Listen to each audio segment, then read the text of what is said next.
Welcome back to the Stan Sheriff Center. Let's take a look at tonight's 7-11 keys to the match. Take it away, Charlie Wade. Thank you, Chris. Well, first up for Laval, Giguère, to be fair. 5'11 senior setter, Gabriel Giguère, is the heart and soul of this team, said by his coaches, and he's got to play a good game to keep his team in the flow and really keep them in the match. And second, Lebreton to carry the baton for Laval. They got a 6'3 freshman. He's leading them in kills with 263 and in points scored with 317. So Éric Lebreton is going to carry the baton. And next up for UCLA, the first one is Mount Mentum.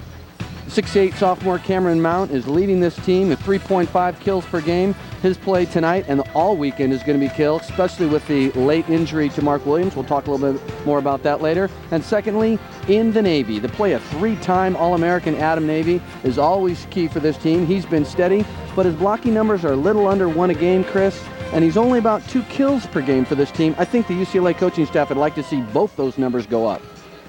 I agree. Now let's take a look at the starting lineups for the PA announcer, Ben Kiaina. Aloha, awinola. Good afternoon, volleyball fans, and welcome to the University of Hawaii Stan Sheriff Center for collegiate men's volleyball and the opening day of the 7th Outrigger Hotels Invitational. Today's first match of the tournament features the 3-time Canadian national champion, Laval University Rouge. And from the Mountain Pacific Sports Federation, the defending U.S. national champion, UCLA Bruins. Let's meet the starting lineup for the Laval Rouge. At middle blocker, a 6'6 sophomore from Granby, Quebec, Canada, number 3, Mathieu Lagrandeur. At middle blocker, a 6'4 junior from Montjoly, Quebec, Canada, number 4, Bruno Pelletier. At outside hitter, a 6'2 sophomore from Granby, Quebec, Canada, number 5, Yann Lagrandeur. At outside hitter, a 6'2 junior from Val-Brillant, Quebec, Canada, number 6, David Damour. At setter, a 5'11 senior from Saint-Marie, Quebec, Canada, number 7, Gabriel Giguère.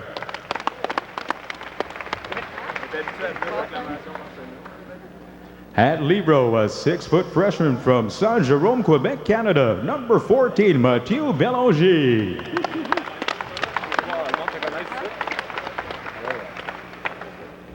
And at opposite, a 6'3 freshman from Haute-Sheila, New Brunswick, Canada, number 12, team captain Éric Lebreton. The assistant coach is Michel Cazes. The head coach for the Rouge is Pascal Clement.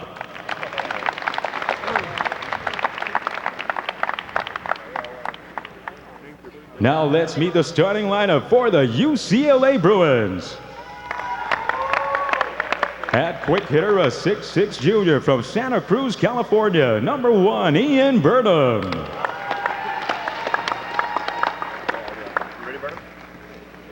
At quick hitter, a 6'9 sophomore from Encinitas, California, number 14, Scott Morrow.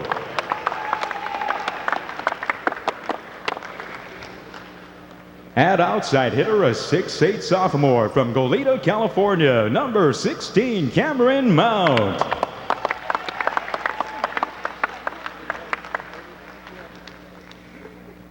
At setter, a 6'5 senior from Apple Valley, California, number 23, Dan Connors.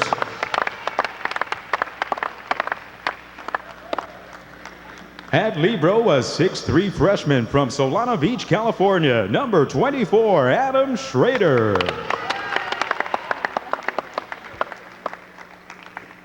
At outside hitter, a 6'7 junior from Los Alamitos, California, number 25, Matt Comer. And at quick hitter, a 6'10 senior from Westchester, California, number 18, team captain Adam Navy. The assistant coaches are Brian Rofer, John Spira, and Mike Seeley. The head coach for the Bruins is Al Skates. There you see the legendary Al Skates sitting on 997 wins. He could get to 1,000 this weekend. Wow. That's a lot of wins. That's a whole bunch. Well, let's take a look at the Chevron Series record between these two teams. UCLA leads 1-0. They played it way back in 1997. And that was in this same tournament. The Outrigger tournament's been dominated by two teams, UCLA and Hawaii, of the 6 times that they've played this event.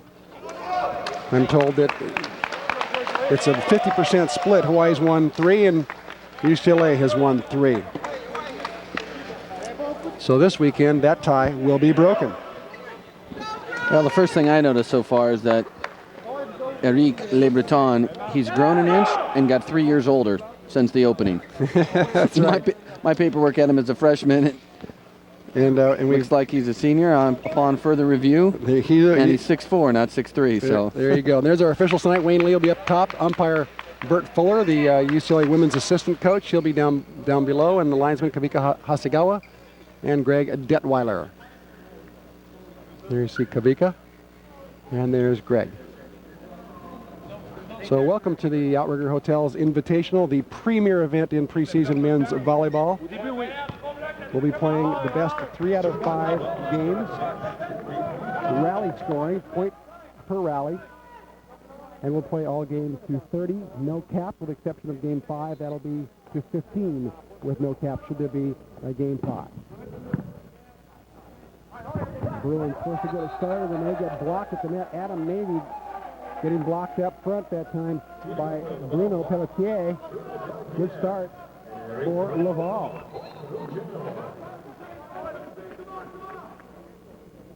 Back to serve, Gabriel Giguère. And the lefts are good on the serve. Back up from Connors. Laval keeps it alive. Dug up by Comer. Laval is playing some scrappy defense right now. Down the line, hit high off the hands off Burnham and Navy. Goes number 12, Éric Lebreton, and Laval racks up point number 2. It goes that way. A little argument between Al Skates and Bert Fuller. They work in the same office. That's from Westwood. There's a difference of opinion there. I was thinking the ball rolled off the antenna, or rolled off the net and clipped the top of the antenna, but said coach, I didn't see it. Adam Navy slows everything down by picking up UCLA's first point. Bruins down 1, serving 2. Navy back to serve, one of the most lethal jump serves in all of men's volleyball. I was asking Brian Roper about his serve. He says it's easily in the top 5 in Bruins history. It's got some heat on it, no question. Lebreton, their go-to guy, hits it way over the block and out. And we're all tied at 2-2 here in game number 1. Glad you're with us, wherever you may be. Maybe another good whip jump serve. Nice pass. That time from David Damour. Good dig by Connors. Lebreton dug up that time by Cameron Mount, but out of bounds. Out of the game goes Navy. Into the game comes their libero, Adam Schrader. Back to serve for Laval. Jan Lagrandeur. Comer down the line is popped up by Giguère.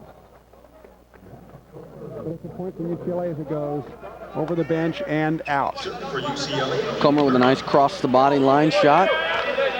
Left his shoulders open like he's going to hit the cross quarter and just chopped it down the line. Too hot to handle. Ian Burnham with a good jump serve. Oh, what a back set from Giguère. How did you like that back set, Charlie? Wow. Nice. Great flick to the back end. Going to see a great back set, and then number 12 coming in and just putting a big heater on. You're going to see a lot of that this weekend. He is a dynamic attacker. And Giguère loves to set behind him. To number 12 there. 12 gets it again. Lebreton gets it again, but that time he wasn't ready. Didn't get much of an approach. Giguère kind of forcing it to him. Yeah, it was a little forced wide. Lebreton trying to slice off a little too much cross court. Hits it just wide. Ball back to the Bruins. We're at 4-all. Comer to serve. Good jump serve by Comer. Block at the net popped up by Lebreton. Comer with the dig. Connors with the set in the middle. That's been the Bruins' problem so far this year, is setting in the middle, connecting with the quicks in the middle, and that they had to pay for that one because Mathieu Lagrandeur has the final say. Well, you're going to give them a free ball. They know what to do with it. There's a nice quick set. Too much heat there. Laval, a little bit of a run. 5 for Laval. Good serve by Lebreton. This time Scott Morrow going high up and over the block. Scott Morrow, what a year he had last year. Makes all MPSF third team. Gets 220 blocks last year. Number 2 all time for the Bruins. Well, and great play by Connors. Go right back to the middle. A little misfire in the previous play, gave him a free ball, and he's got the savvy to go right back to it and get his middle hitter in the game and a nice kill. Back to serve, David Damour. Laval up 6-4 here in game number 1.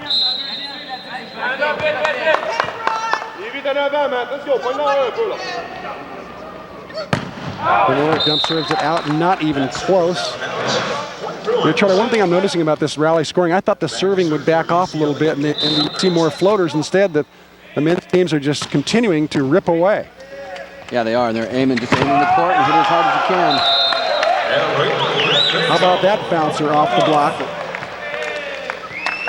Lebreton once again. Another nice back set, this time out of the back row. Comes flying off.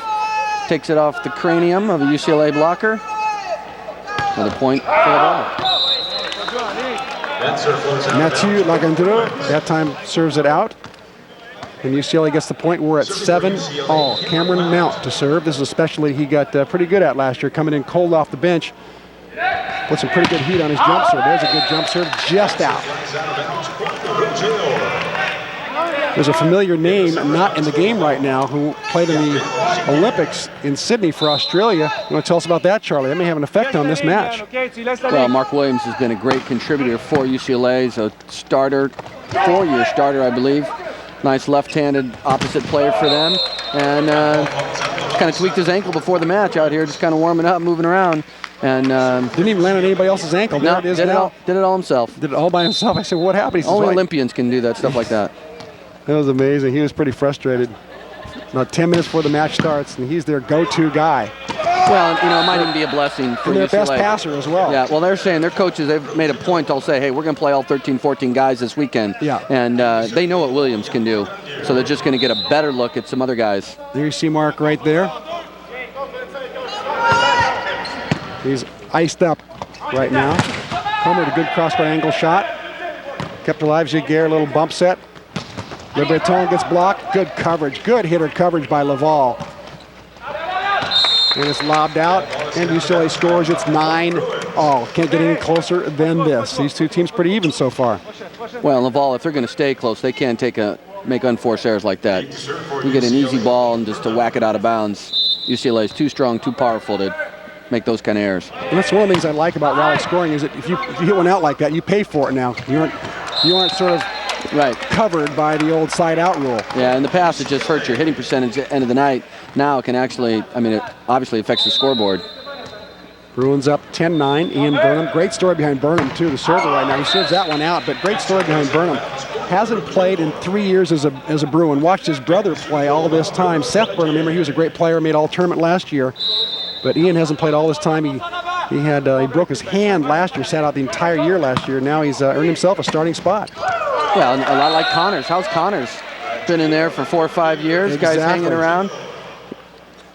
Yeah, Connors has been on what they call on the other side of the curtain. Here's the replay.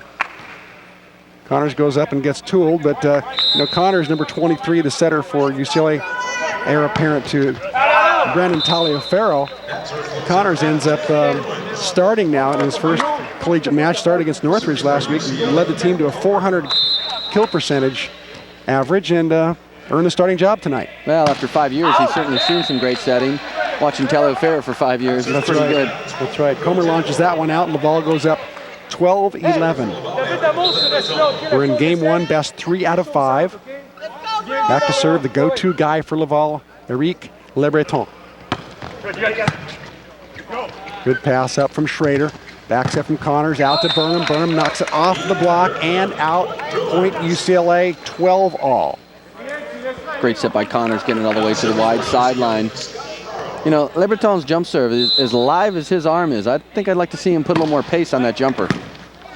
Yeah, that's the one weakness their coach Pascal Clement said their team had, is they aren't as good a serving team as he would like. They make too many errors and not enough aces. That's not a good combination. There's Pascal Clement. He's been there 9 years. Largest French university in North America. 35,000 students go there. He's also the coach of the most recent World University Games in Mallorca, Spain, back in '99. So he's got some good credentials. He knows his stuff. He stands up the whole game, too, by the way. He doesn't sit down. Works on his clipboard the whole game. Here we take a look at Mount. Nice set outside, Mount with the choppy. I wonder if they're teaching that a lot. You're seeing UCLA outside hitters really do that. Keep the shoulders open into the cross court and then across the body down the line. Real effective. And here comes Lebreton again out of the back row, hitting that D set. Wow, he's really got some power. Well, take a look at Lebreton's heat coming out of the back row and just ripping into the cross court. UCLA block not real well formed. Picking up his 5th kill. And he looks like a better back row attacker than he is a front row attacker. And so if he's better from the back row, shouldn't his jump serve be a little hotter? You'd think so. Well, we're at 15, and we're going to take a break with Laval up on UCLA, 15-13.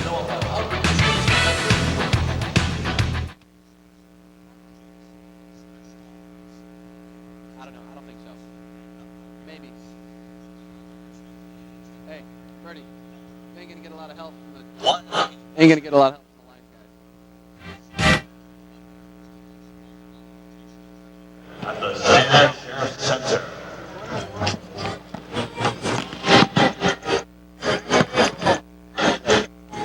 We'll stay with that for at least the weekend. Let's just leave it.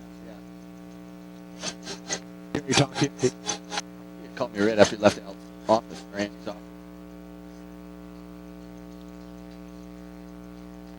Coming. I was kind of surprised. I saw it should have happened last year.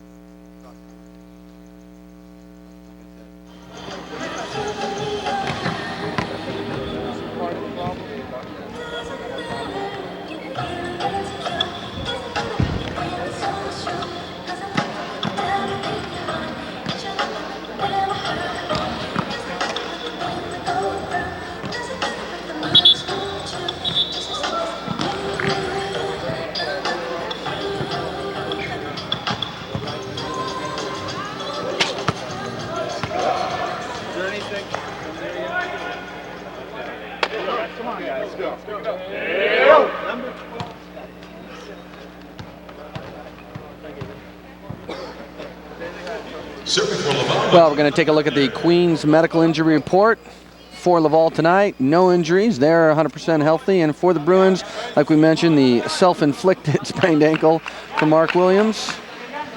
The Queen's Medical Report, sponsored by Queen's Medical Center, Hawaii's leader in orthopedic surgery and sports medicine.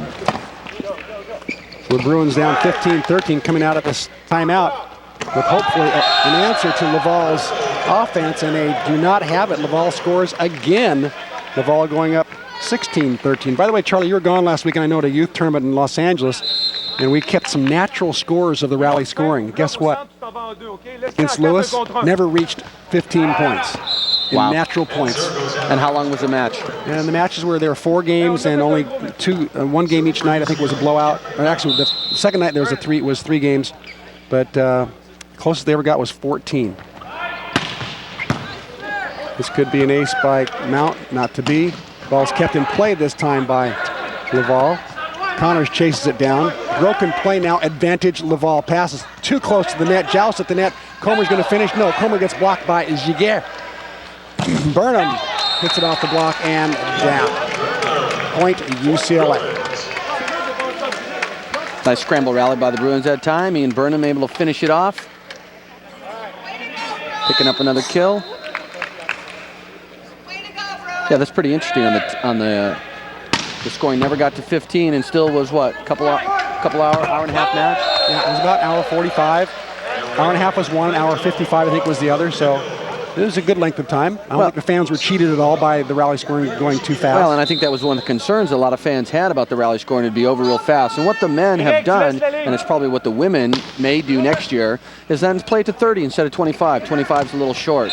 The other thing that's happened with that, talking to UCLA coaches and just players that have played internationally, is that you can come back in these rally score games to 30. UCLA was down 17-8 last weekend and came back and won a game. Against, was that Pepperdine or Santa I think it was Barbara? against Santa Barbara.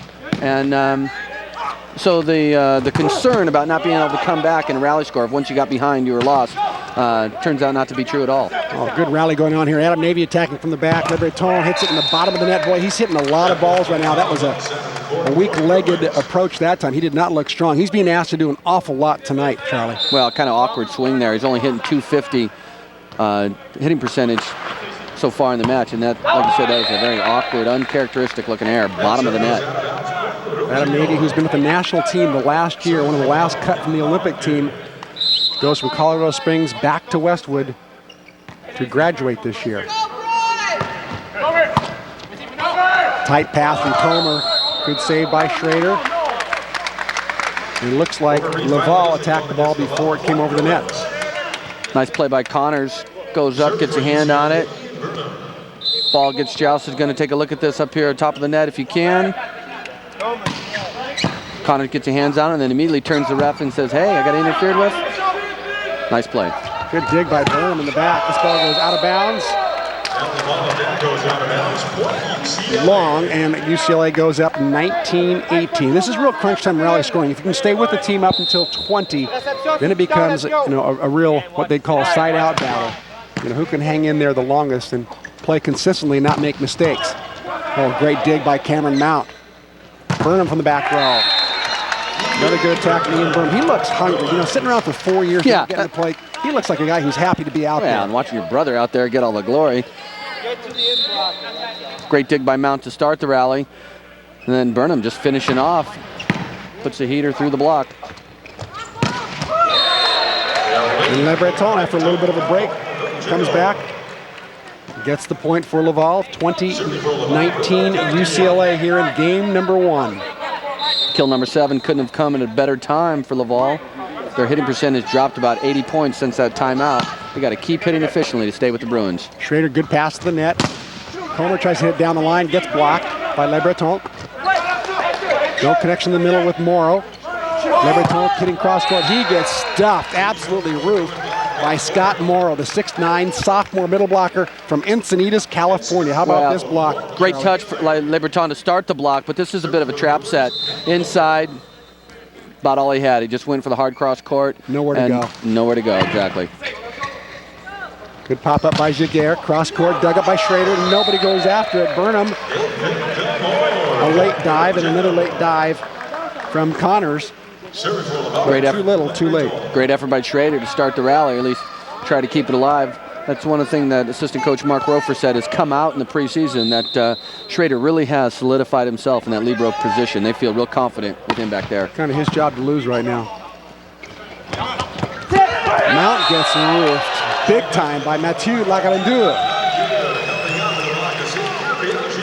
I don't know if the camera will do justice to this, but Mount does a nice job just to make contact with it. Probably could have called him for a lift. He gets it swatted back at him, and it's a point for Laval. We're at 21 all here in game number 1. Here comes Éric Lebreton. Overpass.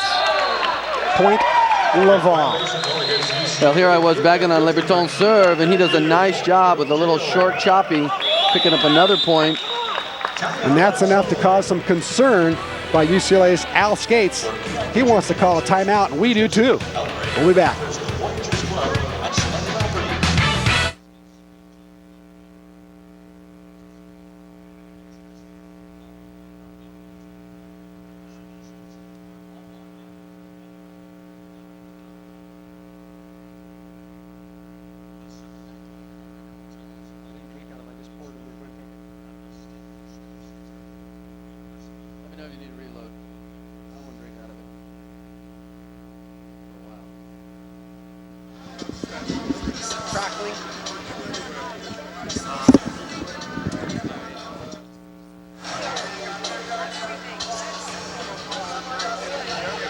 Rouge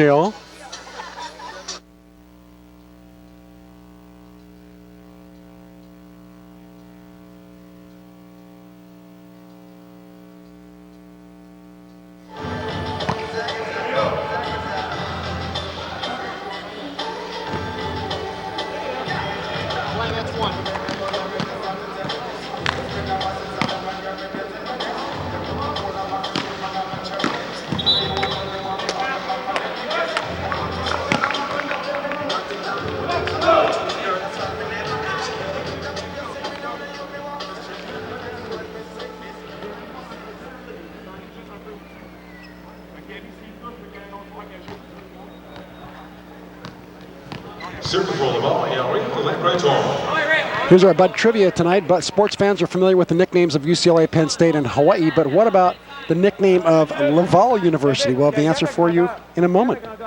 I got another trivia. Oh, you have another one. What's number 25? What former Rainbow men's volleyball player does number 25 from UCLA look like? I think I said the same thing last year. Matt Comer. If you get a shot of him. Mike Among. Yeah, a lot. Mike, if you're watching, there's your twin in another life. UCLA gets a nice little dump shot from Connors, and they give it right back. Oh boy, those serves out really start to cost you in rally scoring. Laval up 23-22. They're going to go to a little blocking substitution here, Charlie. Yeah, they are. They're going to bring in a little more height. Coming in, bringing in a 6'6" guy. Jan Lagrandeur. I'm letting you do all the French stuff. Sure. But bring it in for Lancet is coming Gabriel Giguère. There you go. And maybe it'll work. They're getting a dig out of it anyway. Here comes a bump up. Tack at the net. Carl Lancet. Probably see him get subbed right back out. And there you go. Well, they didn't set it over him, so he did his job in the blocking part, but then he got what's a tough ball to hit, coming back across his body, doesn't get a good swing at it, gets blocked back down. And the Bruins once again give the ball back. How many service errors for UCLA right now? They've had quite a few here. They're starting to cost them. We had two recently. Comer had one. I think they get Connors to 6. had one. Yeah, 2 cents a timeout. They're up to 6. That's 6 points. Oh, good collapse dig in the back by Laval. Here comes the Bruins on the attack. Advantage UCLA right here. Burnham gets blocked again. Solid block by Laval. And down the line, finally, Cameron Mount finishes with authority and emotion. Nice swing by Mount to end this rally. Again, take a look up high. Just goes down the line. Laval blocker late getting there. 2 great swings by Burnham to keep the rally alive. Mount with a good rip jump serve. Here comes Lebreton out of the back row. He again comes through. Kill number 8 for Éric Lebreton. Back to serve.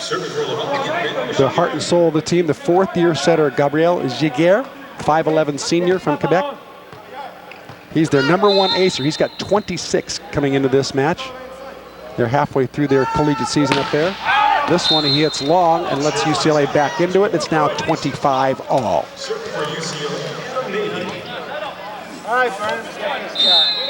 Scott Morrow checks back into the game up front for the Bruins. Navy back to serve. Took a little off that one. Well, after 2 guys in front of him missed, he had to keep that one in. Confusion. Ooh, some early season confusion there. Here's the answer to the trivia question, the Bud trivia question for the day about the nickname of Laval. The answer is Rouge et or, which means red and gold.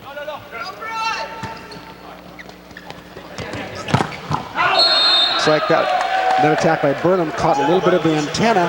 Point will go to Laval. He was trying to take a little bit too much line there. Al Skates may have to call his second and final timeout.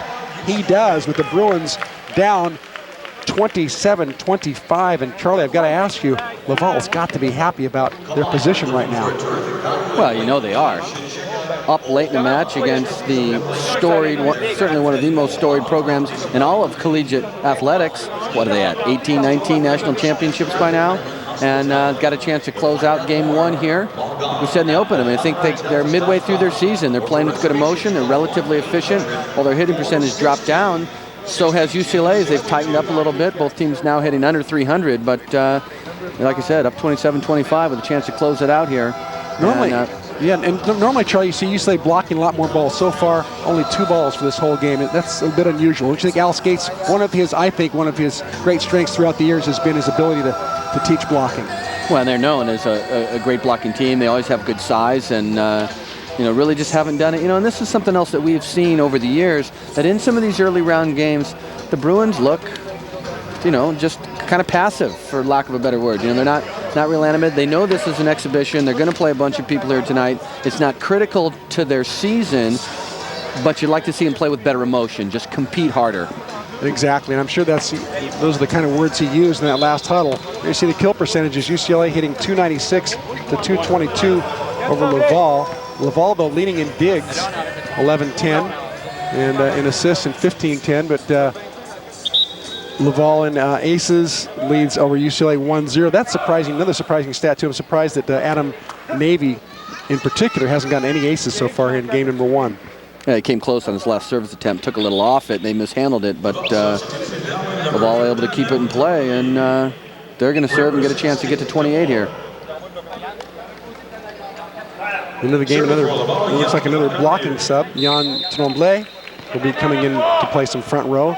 You get a little bit bigger block up front. Let's see if it works. There's Burnham from the backside. Again, it's popped up. Burnham almost went under the net. Just saved himself from going under that center line. And now Laval will sub back again. David Damour will go back into the game. Going out, Jan Tremblay. Good location on the back set that time. Maybe a little bit low on the trajectory, but again, good location. Burnham able to put it down. Bruins down by 1 with the serve. But again, some pretty good passing by Laval. UCLA serve not putting Laval into too much passing trouble right now.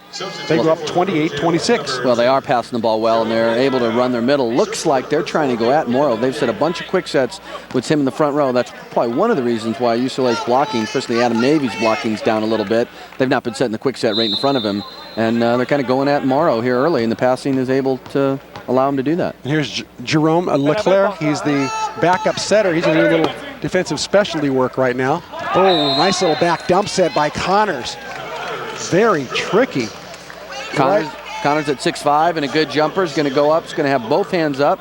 I don't know if he's going to be able to take a look at this in here. No, can't see it too good, but he does a nice, put both hands up like he's going to set, and then just taps it down in the open court. Lebreton out of the back row. He gets dug. Net violation? Yes, net violation on UCLA. Looked like Morrow might have been into the net. They're going to call Morrow on it. Give Laval a chance to close out game 1 here. I tell you what, this is where you'd like to see Lebreton bring the heater back there. Let's see if he's got it. He's certainly been hitting some good back row attacks.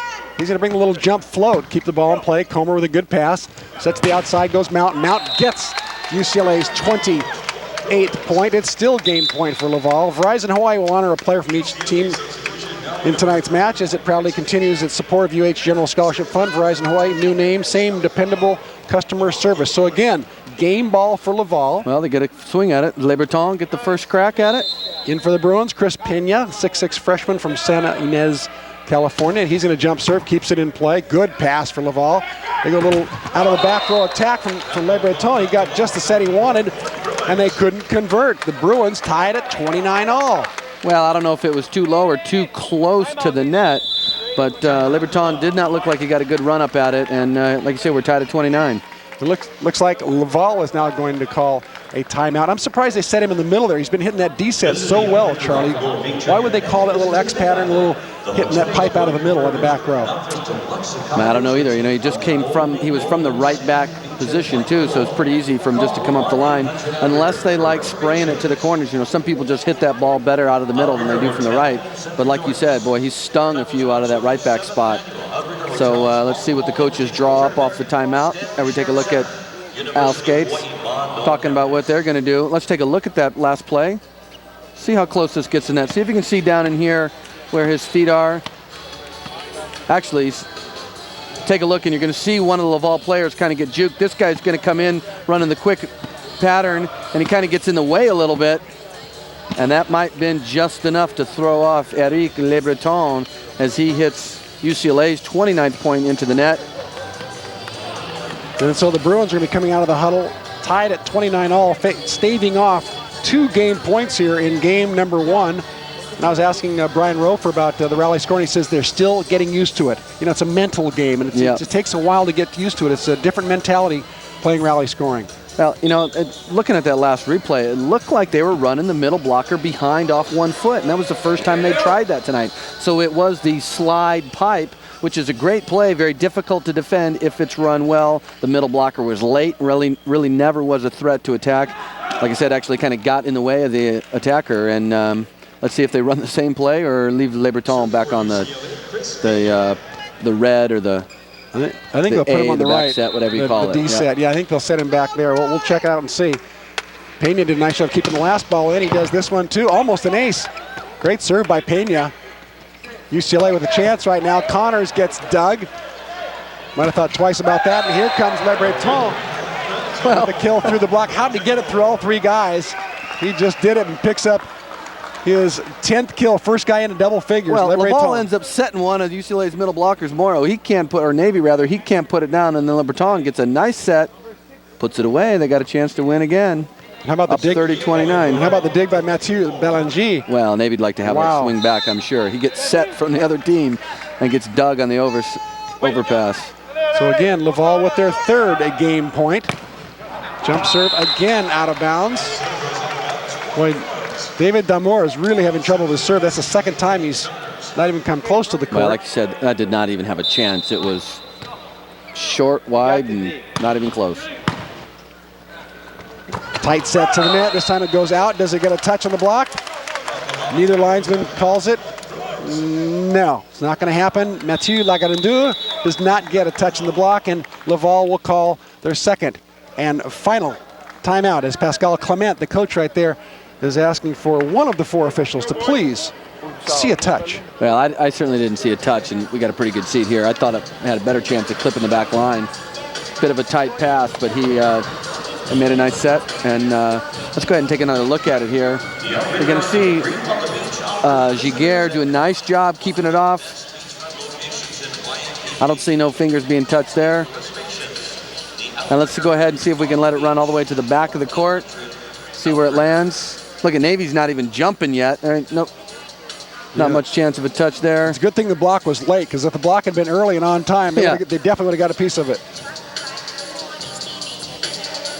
This one you get a nice look and see where it lands. No touch. Oh! Definitely out. It was way out. I don't know. I think it clipped it. Well, but regardless, like you say, UCLA got a chance to steal game one here a little bit. They got to feel fortunate if they're able to pull out game one after being down, 27-29. If they can get this last point, they've staved off 3 game points already. They have their first chance at game point right now. They're out hitting Laval 355 to 220, but have been on the short side of the game balls. Laval has been had 3 more chances. And again, there's an argument for the ability to come back in a rally score. They're facing game ball 29, 3 times 3 now, times they were. And here they're serving it. Here's Connors with a jump serve. He's going to keep it in play. Good pass by Laval. Back set. Big hit that time by Mathieu Lagrandeur, the 6'6" sophomore. He's the one who had 11 kills, hit 786 against Lewis last weekend on Sunday. Had 9 blocks as well, hitting .430 for the year. So this guy is a player for him. He's their other go-to guy besides Éric Lebreton. Well, it wasn't well timed and it wasn't hit too hard, but it did work and he did get it down.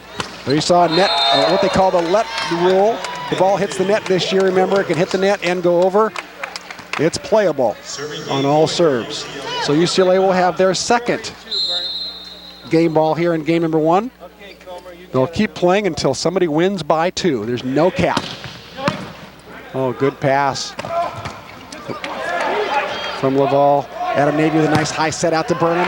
Burnham hits high hands and through the block, just powers it through Bruno Pelletier's hands, and UCLA comes away with game number 1, 33-31. They lead 1-0 in this best 3 out of 5. Glad you're with us, everybody, in this opener of the Outrigger Hotel's Invitational Volleyball Classic.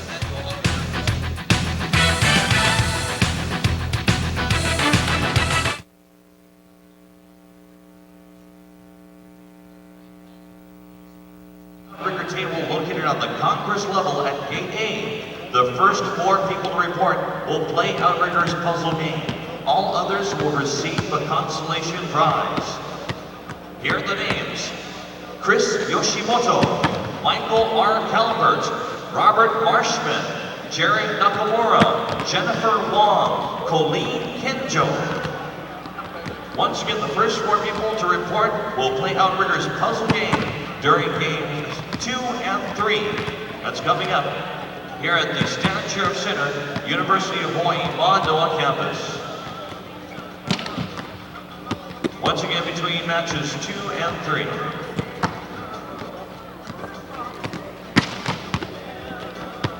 Outrigger Hotels Resorts, the 7th annual Outrigger Hotels Volleyball Invitational.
That's not a typo, folks. 33-31, the correct score. We're doing rally scoring to 30 points this year, so we did a little overtime in game number 1.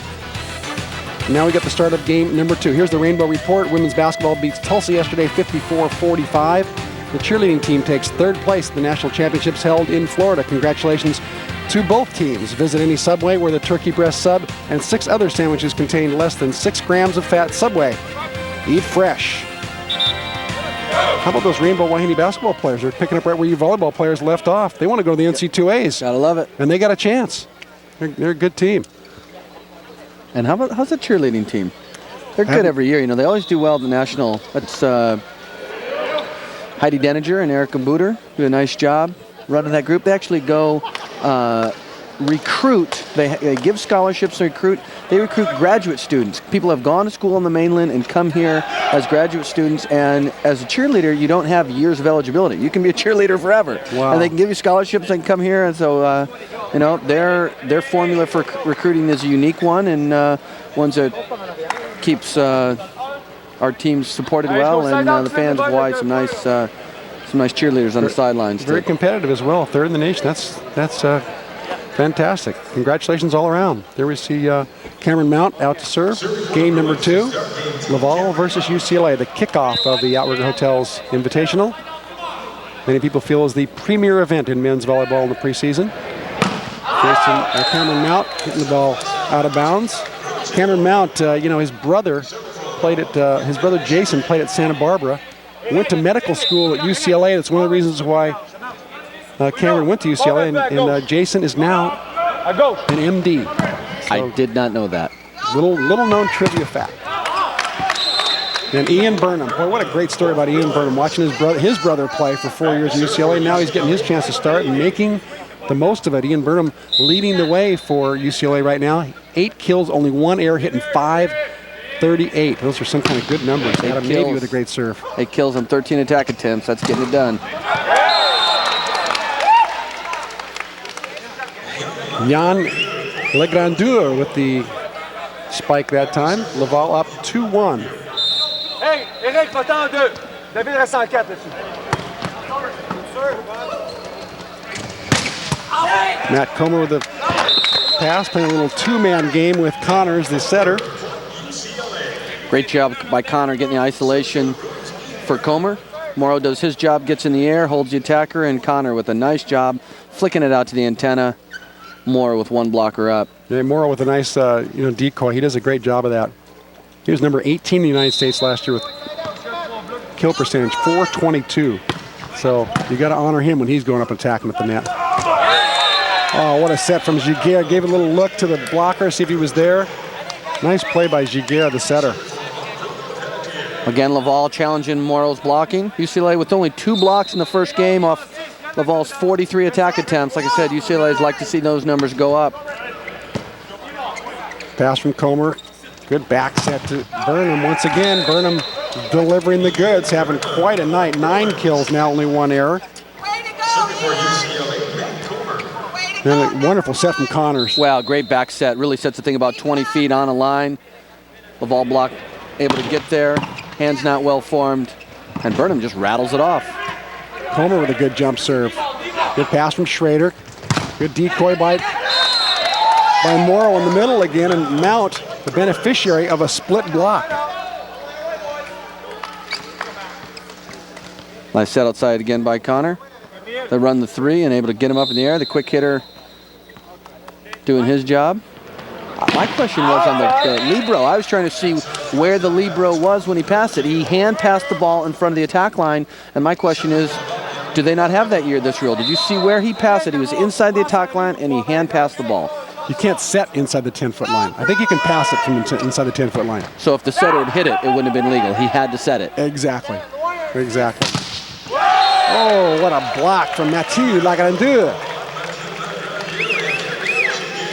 6'6", and he's a Hulk. He looks like Superman up there. Well, I was going to say, Lagrandeur at 6'6", he goes up, hands way over the net, presses back into the court, and Laval's out blocking the Bruins. Who would have thought? Good little jump float. Nice pass by Schrader. Back set to Burnham. Burnham this time catches the top of the tape, comes back on his own side of the court, and Laval goes up 6-4. Very similar start to last game. The Bruins a little slow getting started, and Alex Skates does not like what he sees.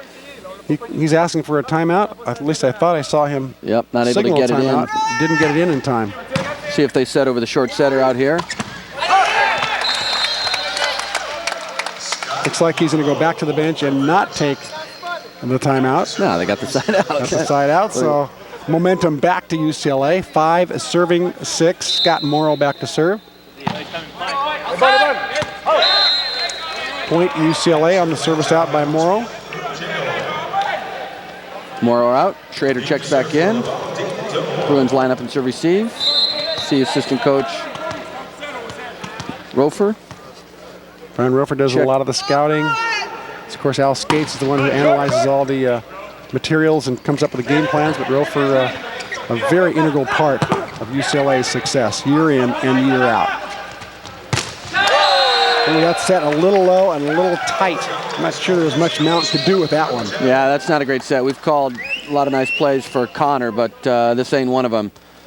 Good dig by Laval to start it off. UCLA gets it back, and not much Mount can do that. Probably should have just popped it into the open court. So Laval goes up 8-5 on the Bruins here in game number 2. Service missed by David Damour. Point UCLA, 6 serving 8. Back to serve Dan Connors, 6'5" senior from Apple Valley. Laguerre keeps the ball in play. Mount just taps it over. He wishes he had that one back. And here's the ball hit over the block by Yann Lagrandeur. He's the older brother of Mathieu. Great play by Giguère to start that rally. It was a really bad pass. He goes run and kind of one hand under, open-handed it, popped it over the net, and kept his team in the rally, and they got a point. And Navy has a set that's a little bit too low for him. 3-man block doesn't go down. Navy asked for the ball. He's set a little higher from Connors, as most middle blockers that are 6'10" and get set too low ask for. And, I mean, Navy's been playing with Arnie Ball. He's 6'9", and that just a big difference. He just looks a little tentative in his approach patterns. You know, not real sure where the ball is going to be set, so he's just hesitating a little bit. As a result, he's not jumping too high or getting a real good swing at it.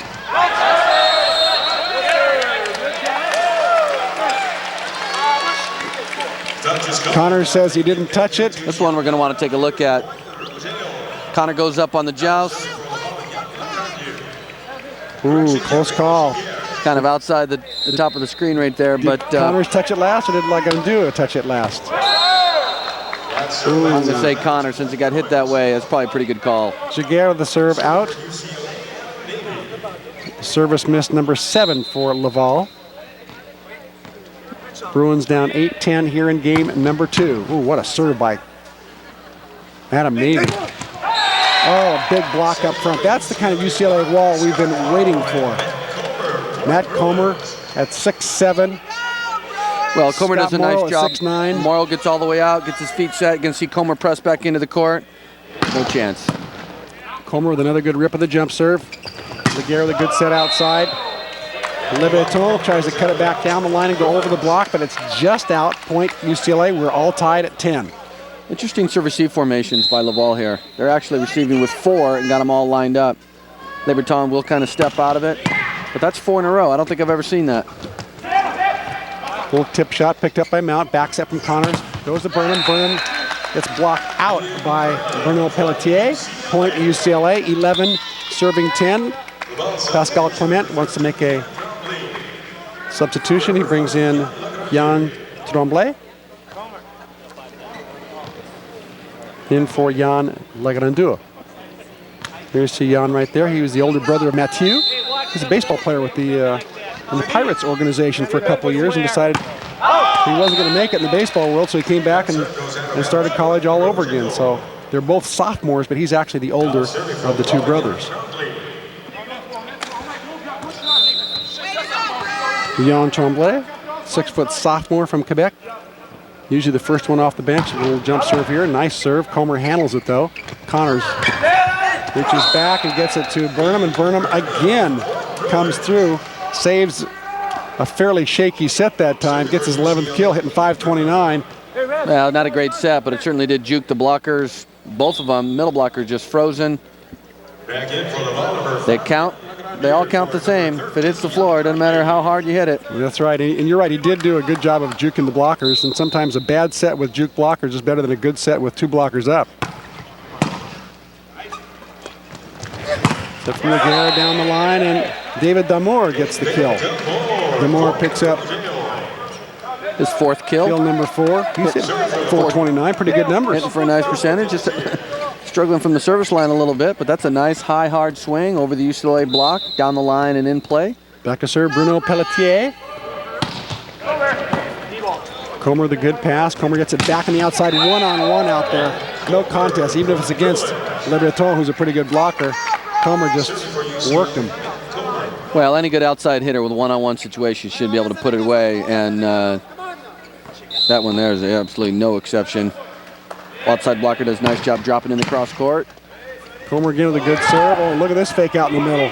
Room blockers both up. Here comes Burnham hitting off the high hands. Good back set from Lagrandeur, and this time the ball's put down by David Damour. And Laval showing some life. Damour picking up number 5 here. Bruin block pretty well formed, and he just sizzles the pitch, gets it to the floor. We're tied at 13. This little jump float handled by Comer. Ooh, we're back quick to Morrow. Haven't seen that all night. Lebreton gets a touch in the block. Wayne Lee calls a touch in the hands. And Laval picks up point in number 14. They go up by 1. Great dig by Lebreton off the quick set to start the rally. And then he did what he does best, finish the rally. Gives them the 14-13 lead. Cameron Mount tries to catch a piece of the block, and he does. And I think he catches a piece of the backcourt defender. UCLA scores point number 14. We are tied. Yeah, Bélanger tried to say he didn't touch it, but linesman wasn't fooled. Saw it grazed his arms, made the right call. This ball's hit off the antenna by Damour. UCLA goes up 15-14, and we're going to take a break in the action here from the Stan Sheriff Center in the Outrigger Hotel's Invitational. The UCLA leading by 1, game 2.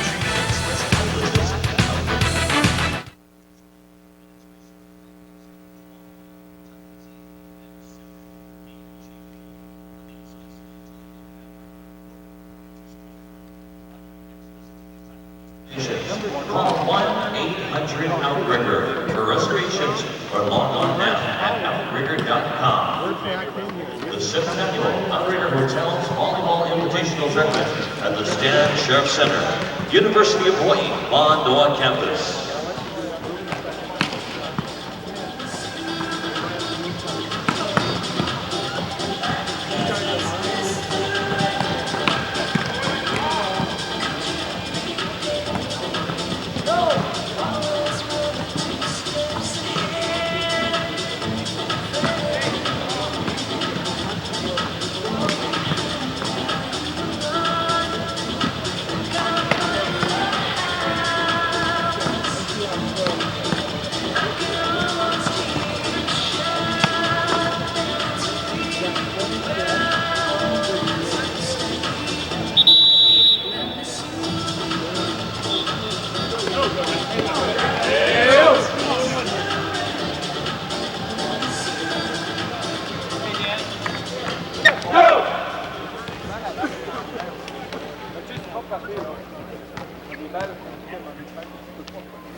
Chevron with Techron removes deposits other brands can leave behind, so your car performs its best all the time.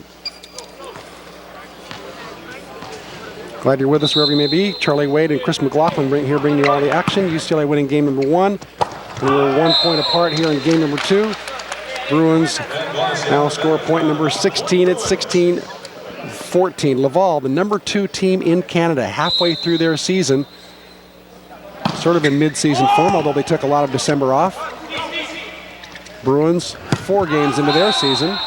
Mount tries to rip one down the line again, misses it. Laval scores a point, 15 serving 16. Bruins 2-2 on the year, kind of an unusual start for UCLA. I asked Adam Navy, Adam, in your 4 years at UCLA, have you ever started out 2-2? He says, I can't remember ever having 2 losses this early. Well, 2-2, and they're on a 2-game winning streak. Last week they were 0-2. You know, they've never started off in all of Al Skate's years. I believe he's got about 39 years. They've never started 0-2, so unusual for UCLA.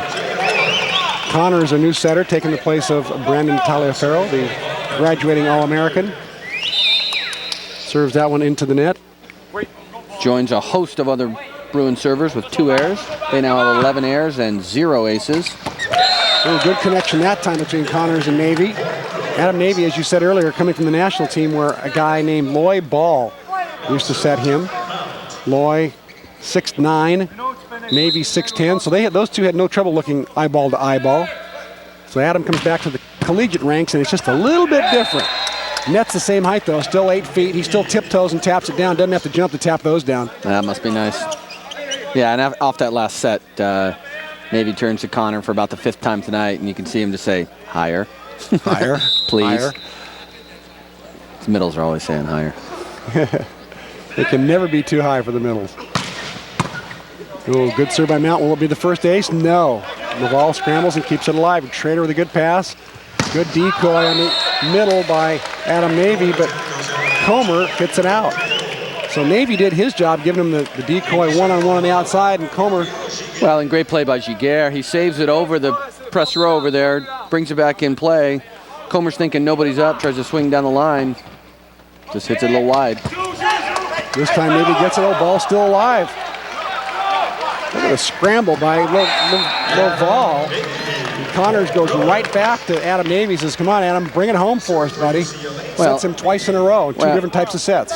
Navy gets one of the best sets of the night on the first attempt, and Laval with a great scramble play keeps it in play. And then he goes to the shoot set at the 31 and puts it away and gives them a chance from the service line. Navy with a good serve that time. Good pop up in the back row by Mount. Set by Connors the outside, a little wide for Comer. But Comer gets it inside the block and down. And Pascal Clement, coach for Laval, wants to use one of his 2 timeouts. And as we go into the timeout, you'll see Matt Comer hit it inside the block and down for UCLA's 21st point here in game 2.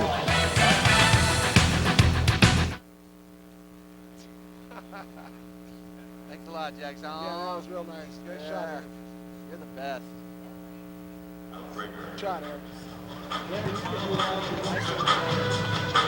Outrigger Hotels and Resorts. Title sponsor of the 7th annual Outrigger Hotels Volleyball Invitational Tournament. Stan Sharp Center, University of Hawaii Mondale Campus.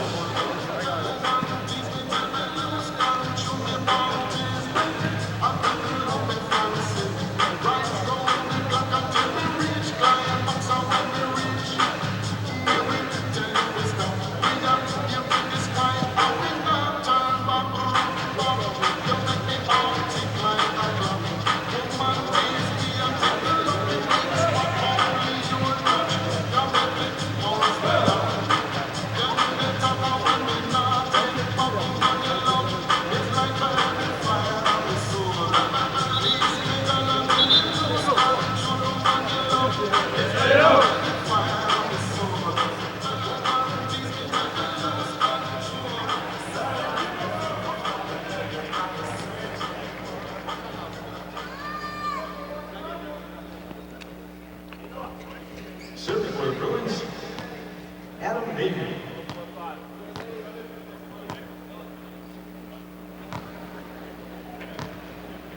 Later tonight, it's Hawaii Penn State. Hawaii Warrior Volleyball will be sponsored by Chevy Silverado Heavy Duty 2001 Truck of the Year. Chevy trucks like a rock. Well, Lebreton's out here at left front. Let's see if they can get him the ball. He only has 2 attack attempts in this game. First ace of the night for UCLA, and who else? Adam Navy, whom Brian Roper says is one of the top 5 acers in UCLA history. He's number 5 in career kills, he's number 6 in blocks, and he's number 3 in aces. That moves him up the chart just a little bit more. Adam Navy, 6'10", senior captain. Boy, he can rip it from right behind there. I don't even think you can pass his serves.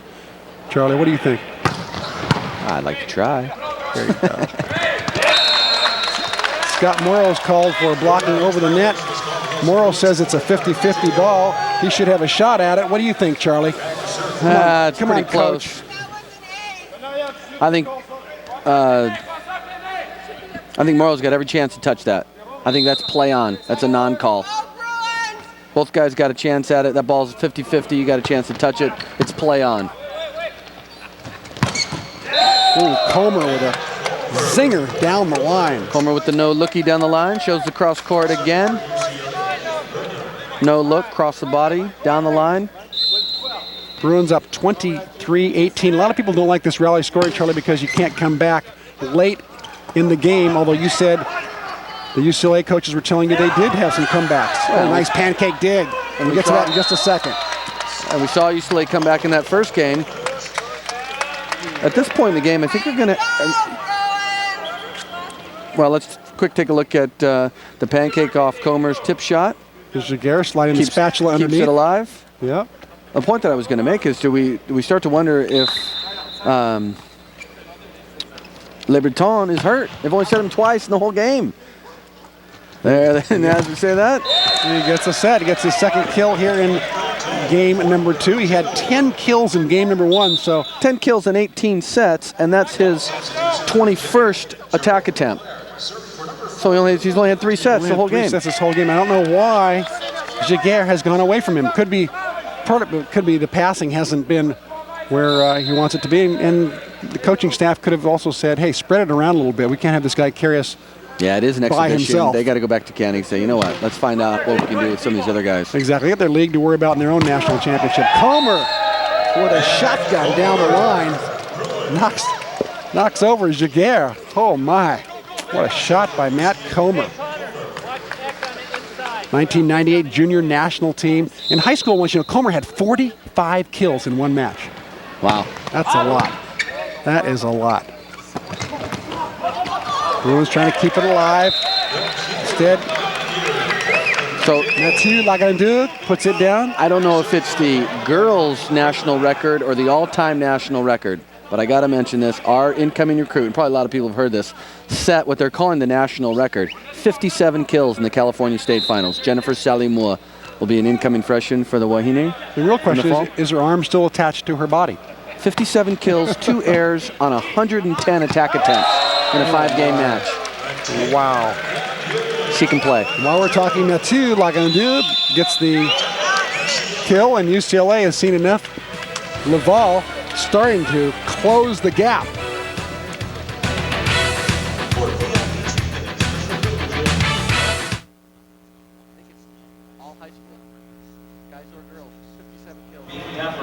Book a Voyagers Club room on your next visit. Call 1-800-OUTRIGGER for reservations or log on now at outrigger.com.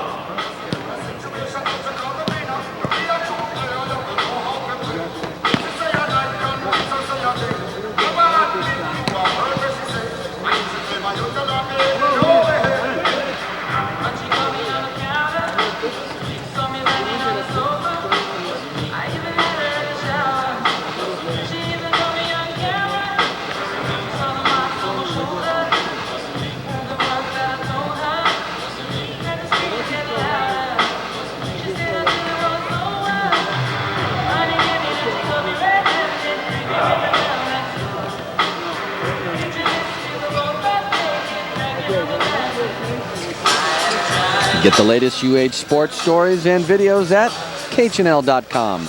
Rainbow Sports Online is sponsored by Aloha Airlines, with service to Las Vegas beginning February 14th, 2001. That's a big weekend in Vegas every year. You got the big volleyball tournament. There's a sporting goods show convention on there. There's a big soccer tournament, and obviously a holiday weekend. And that's obviously, you know that because you go recruit for. Hey, you want to see Jennifer Salimua? You want to see Jen Salimua play? You go to Vegas that weekend on Aloha Airlines. You get to see her play. They'll be at the what do they call that place out on the other side of town? It's not the convention center, but it's a big convention center out north downtown. It's not too far from the California Hotel. Stay at the main street of the California. You'll see her playing. Nice little jump float from Lagrandeur. Mount over the block, dug up by Lebreton. Oh, big stuff block that time by Connors. This is one of the things that he brings to the table, apparently, that Nelson, the other setter, doesn't bring, and that's that good right side blocking. Well, and that's the contention right now with the two of them. One's a blocker, one's just got more setting experience or played that position more their career. Oh, another block on the outside. Pascal Clement is not happy. Mount does a nice job, gets his feet set, presses back into the court. Started wide that time. And just like that, we're at 27-21. UCLA starting to take over at the net. Up 5 blocks to 3 right now, up 27-21. Tough to come back from a 27-21 deficit. Don't you think, Charlie, in rally scoring? Tough, but not unheard of or impossible. Talking with Coach Brian Rofer before the game, and said against Pepperdine, similar situation. Scott Wong goes back, serves 5 real points from the service line. Wow. If you're serving and blocking, you're going to come back in. It doesn't matter if it's rally score, side out scoring, whatever. If they side out here and somebody goes back and serves 5 real ones, a score's tied. So not impossible. There's not question that it's more difficult. If you're down by 3 and they got 1 chance to side out and they just side out, game's over. But not impossible. Here you see Pascal Clement, the 9-year coach of Laval University. And Laval has a population of 35,000 students. It's the oldest and biggest French university in North America. They have no scholarships. And part of the reason they have no scholarships is it only cost $1,000 US per semester to go there. So he says it's the biggest bargain in town. Yeah, none of the Canadian universities offer athletic scholarships. That's why you see a lot of them, more and more of them coming down and going to the American universities. We took a look at their hitting percentages there. UCLA hitting a pretty solid 390 each game. Laval's starting to dip down. I think that has something to do with the UCLA blocking starting to take over. They're only hitting a $167 in this game, and UCLA hitting a blistering 400. UCLA doing a nice job blocking now, doing more of the shuffle, keep their hips and shoulders square to the net. And we take a look, you see the UCLA, or Laval goes to more the swing blocking, which you get some spectacular blocks, but usually not the same percentage. Oh, good set from Giguère. He keeps the ball alive. And here comes Burnham on the outside. He gets dug in the back by Lebreton. Navy out of the middle. That ball again set a little bit low, but it goes right through the hands of Mathieu Lagrandeur. Point UCLA 28-21. Here in game 2, Bruins 2 points from closing out Laval. Good pass up, good quick hit in the middle. Burnham can't handle it. And the point goes to Laval. Back to serve David Damour. Lagrandeur came out of his offensive funk earlier, picking up kill number 6, hitting 18% in the match, and he was deep negative just a short time ago. So Damour steps all the way back on this Terraflex floor as far as you can go. Comer handles it with his hands, and maybe gets the kind of high set that he liked. Looked like that one was good and reachable for Adam. Well, that one's certainly in Adam's wheelhouse. Good set. Put it nice and high to the 6'10" middle blocker, and he thumped it straight to the ground, picking up his 7th kill. Good set from Connors. This is going to be an ace? No, it's going to be a pretty good back bump set and a kill. How about that? Holy cow. I'll tell you, you got to be impressed with Laval's ball control. They really have received serve well, and on what the most difficult serves, they've kept them in play. Part of the reason UCLA has only 1 ace in the match. So the Bruins have game ball number 2 right here. Little jump float. Will they score at 29-23 with a tap down? Yes, they do. Point UCLA. They win game number 2, 30-23 over a scrappy Laval squad. Bruins go up 2-0 in this best 3 out of 5. Glad you're with us. Come back for lots more men's volleyball.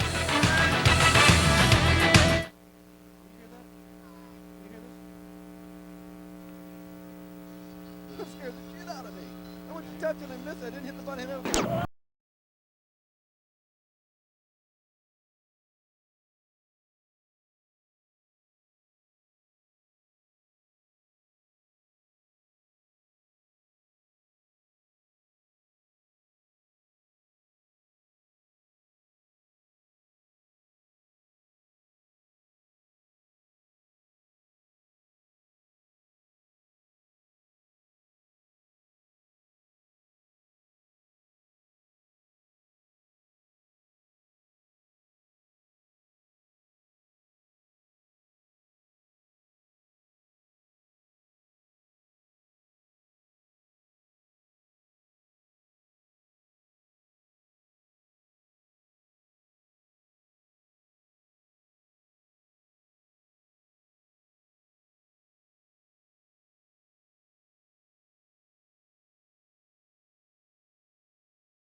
K5 Sports presentation is sponsored by Budweiser. Beechwood Age for crisp, clean, classic taste. Budweiser's Hawaii's home team beer. Well, you sound like you've read that before, and I handed that to you, Charlie, for a specific reason, because I know that one of your favorite beverages, and And Actually, you seem to. not. It is. I know. I've It's seen just you a with them before. flashback to way back in the day Oh, when the I was college in days. Yes. Back at Cal State Fullerton, And then some. and then some. Yeah. Come on. All right, back Many to hidden the talents. back to the men's contest here. Laval and Hawaii, UCLA up 2-0. If ever UCLA is going to have a letdown, wouldn't this be the natural game after you've beaten somebody twice, Charlie, mentally anyway? And Al Skate's going to put in a new lineup here. Well, and that's typically what happens. You go in, you unload the bench, and everybody's kind of like, all right, this is over. And we do gonna have kill a new lineup for UCLA. I've never seen Skates sub this many guys into the game at once. He usually goes with the same guys all night long. But look at this line. We've got Parker Smith hitting front left. We've got Mount still in. He's still left in there. We've got a new setter. We've got Rich Nelson in there, number 15. We've got 21, Chris Pena.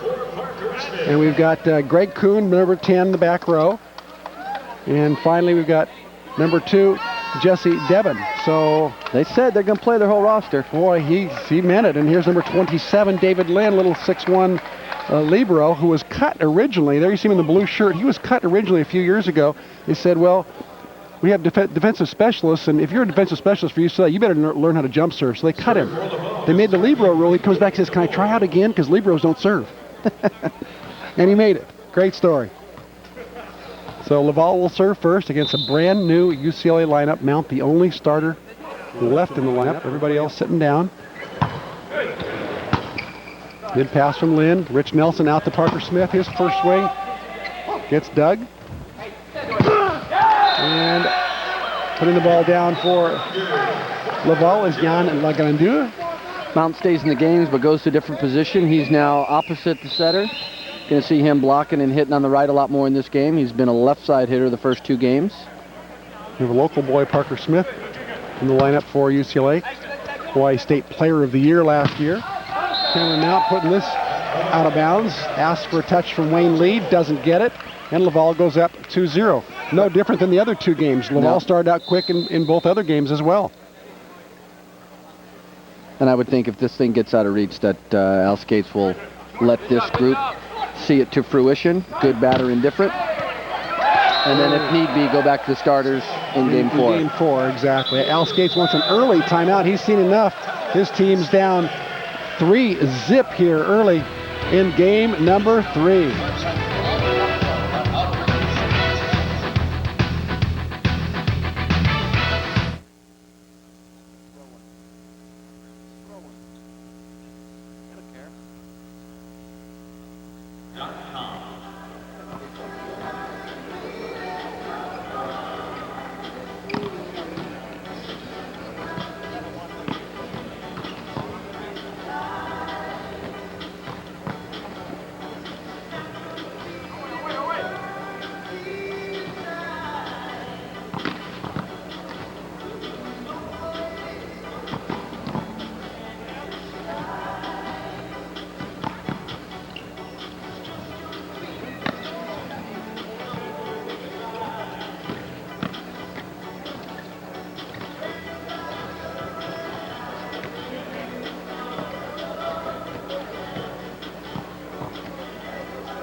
Serving for Laval, taking to Moore.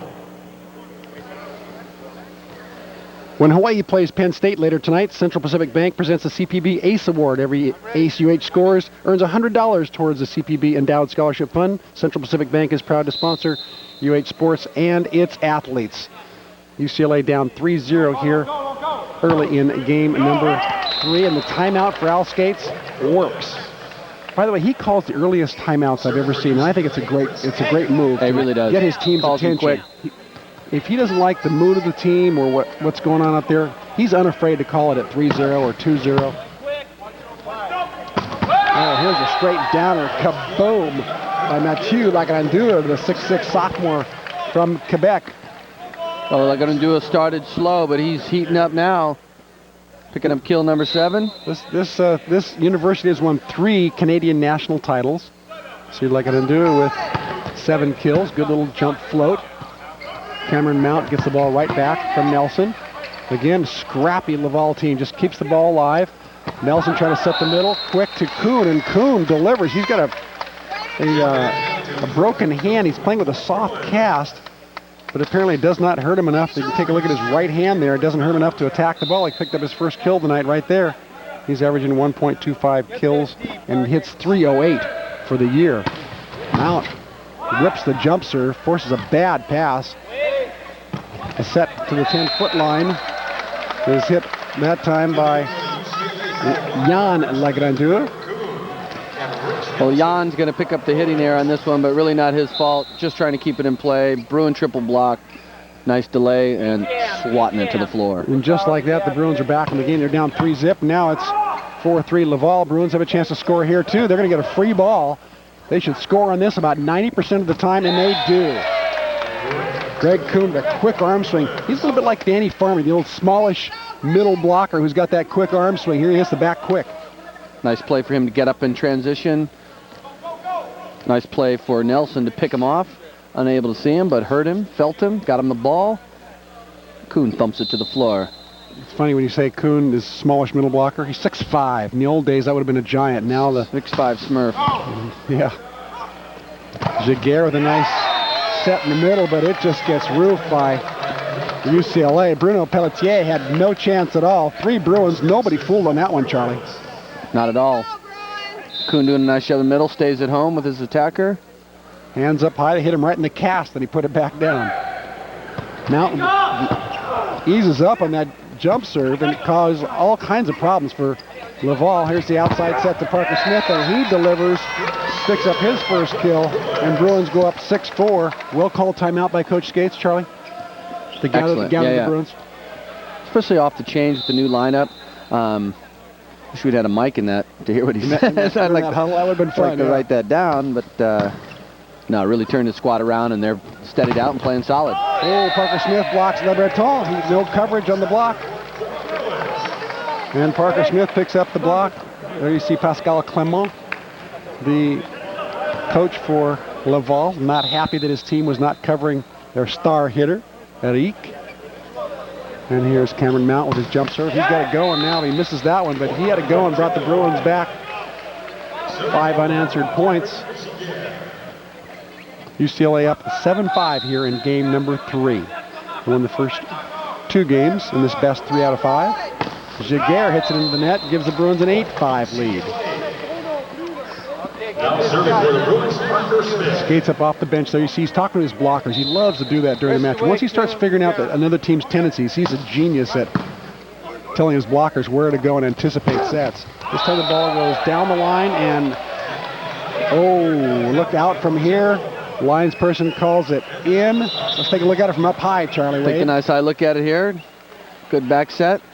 Straight down the line. Ball's hit wide. Did they call touch? I didn't see the ref motion. They called touch or no, they called out of bounds. Back set from Nelson to Mount. As you said, Mount hitting more balls from the right this game because he's playing opposite the setter. Mount picks up kill number 6 there on one of the worst sets he's got for the night, but does a nice job chopping it through, gets it to the ground. In the game comes Pena, 6'6" freshman middle blocker from Santa Ynez. Bruno Pelletier that time, delivering some heat. There you see Bruno. Bruno getting up quick. Nice quick arm. UCLA block, not well formed. Just chopping it through and smacking it to the floor. Little jump float handled by Smith. This time hitting high off the block is Jesse Devin, the 6'3" freshman from Fresno, California. Brian Roper tells me he's just a good, solid, all-around player. Doesn't make many mistakes. High percentage type player. Good pass from the ball. Coming out of the back row is Lebreton that time. A good dig by Giguère keeps it alive. Oh, what a block by the Bruins that time. Mount and Pena teaming up to put it back at Laval. Pascal Clement has seen enough. Bruins up 11-7.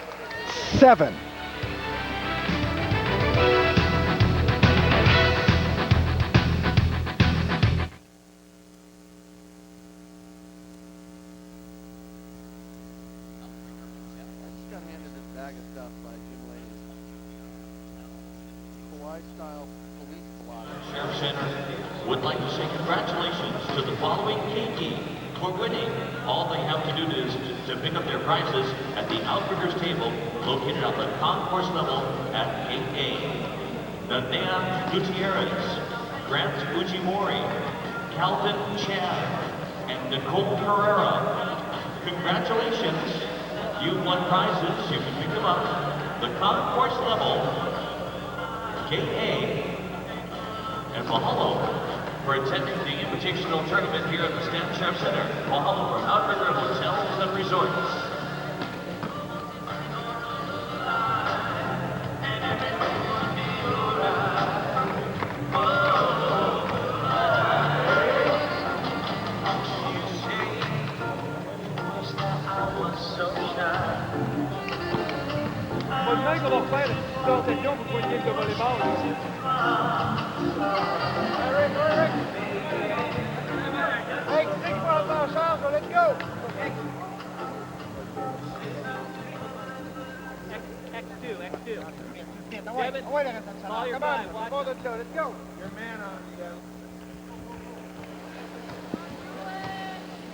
Got to take a look at this replay straight down the line here. Ball's hit just wide.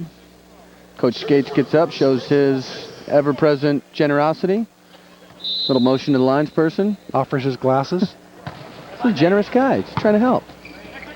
Ball coming out of a timeout. Oh, what a play. One step, a one-leg takeoff behind the set. A little slide move we see a lot more in girls volleyball, Charlie. Okay, so it's the third time they tried it. The first time it was a little awkward. Weren't able to get it going. Second time they play it was a kill. That time ran to perfection, hard, straight down the line. Why don't they do it more? Bruins with a chance now to score. Have the advantage now. Laval with the advantage.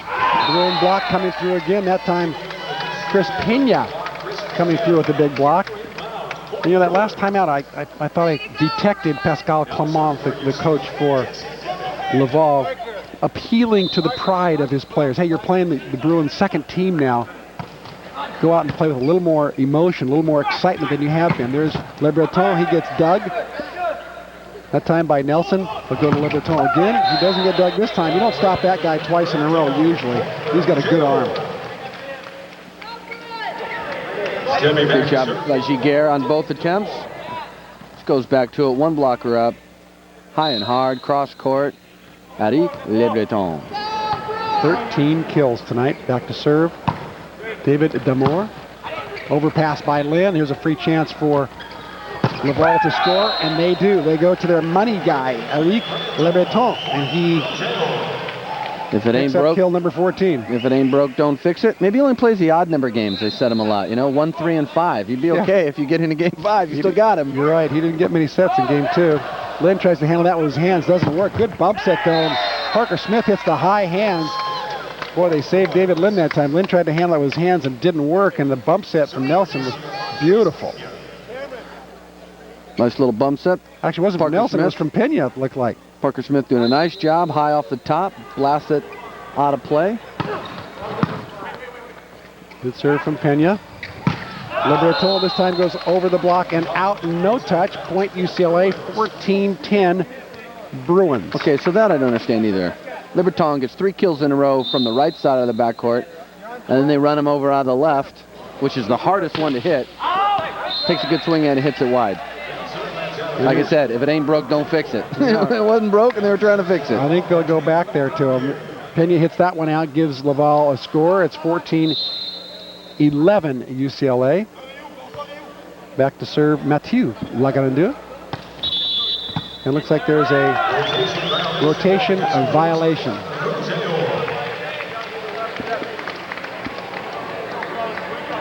Bert Fuller picked that up. And you see John Spera there.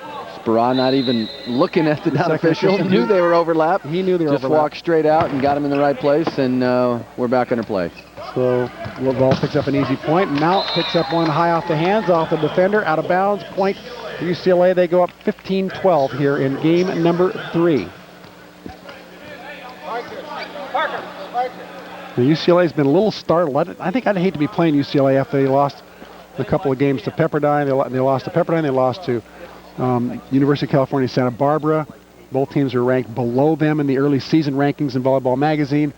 And all of a sudden, they get bopped by both of them 3-2. And the Bruins have 2 losses early on. They don't want any losses in this tournament.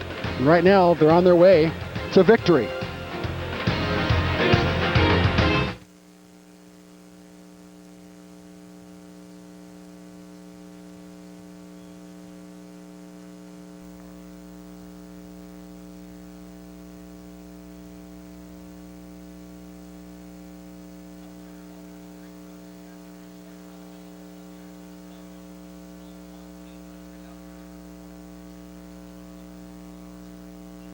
At Wailea and the Nittany Shores, or visit our website at outrigger.com or call 1-800-OUTRIGGER.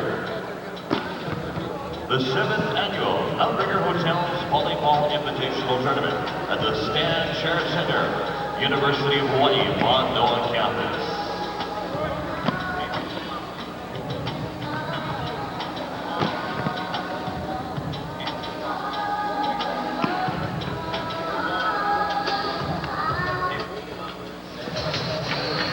Verizon Hawaii proudly continues its support of the UH General Scholarship Fund by honoring a player from each team in tonight's match. Verizon Hawaii, bringing you super fast access to the internet with DSL. There you see the legendary Al Skates, 18 NCAA championships. There you see Pascal Clement, 9th year head coach at Laval University. So a contrast in styles. Clement likes to stand up pretty much most of the match, and Skates sits down, checks his charts, and he's got statistics going everywhere. Lebreton, there he is again on the right side, hitting out of the back row, what they call the D set, and he scores again, kill number 15. He's got twice as many as any other Laval player. Gabriel Giguère, good jump serve in the middle, Kuhn. Can't put it down. Good shot that time by Jan Lagrandeur. He's the former baseball player turned volleyball player. Giguère does a nice job, take a little something off the serve to put it in play. Just drives it inside the double UCLA block into the cross court. Giguère down the line. Good pass by the Bruins. Back row attack by Mount. It's kept alive. And finally put over by Devin. And down goes you-know-who. Call his name again, Lebreton. Well, we're sitting here close enough to hear the UCLA coaches, and before that ball was even set, Coach Gates is going, Parker, like it's coming to you. Yep. In transition. Lebreton picks up kill number 16, ties it at 15. We got a ball game. So after the Bruins had 4-point leads twice here in game number 3, Laval ties it and then falls behind again with a missed serve. 16-15 now, UCLA. And while we're playing here, let's take a look at the McDonald's scoreboard as it will roll.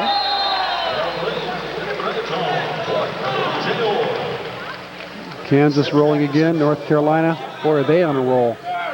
We've got about 9 in a row going. Florida. Upset victim. Georgia pulling one off. Craig Kuhn has to reach for that one. Doesn't connect with Nelson. And Laval gets point number 17. And they have leapfrogged into the lead here after leading early. Then fell behind by 4 points on 2 different occasions. And then they tied it up, and now they leapfrogged into the lead. Now it's tied again with another missed serve. Again, their coach, Coach Clemence, told me before the game, he said, you know, we have too many service errors and not enough aces. We've got to fix that up if we're going to win the Canadian National Championship. Lebreton again from the right side. Boy, he loves hitting from the right. And seems to hit angle all the time. Rarely see him hit down the line. Well, he doesn't really know impotence to hit the ball down the line on the back set. The UCLA blockers are a little late most of the time. He's got a nice seam, and he's hitting an awfully high percentage on that particular set. So Laval up 18-17 here in game number 3. Full jump float handled easily by Jesse Devon. Good dig by Laval. Keep it alive. Here's Lebreton, and he can't handle this one. Gets it lost in the lights, it looks like, as he looks up at the stand sheriff lights and picks up his 9th error. He's got 18 kills, 9 errors to go along with that. And Rich Nelson back to serve.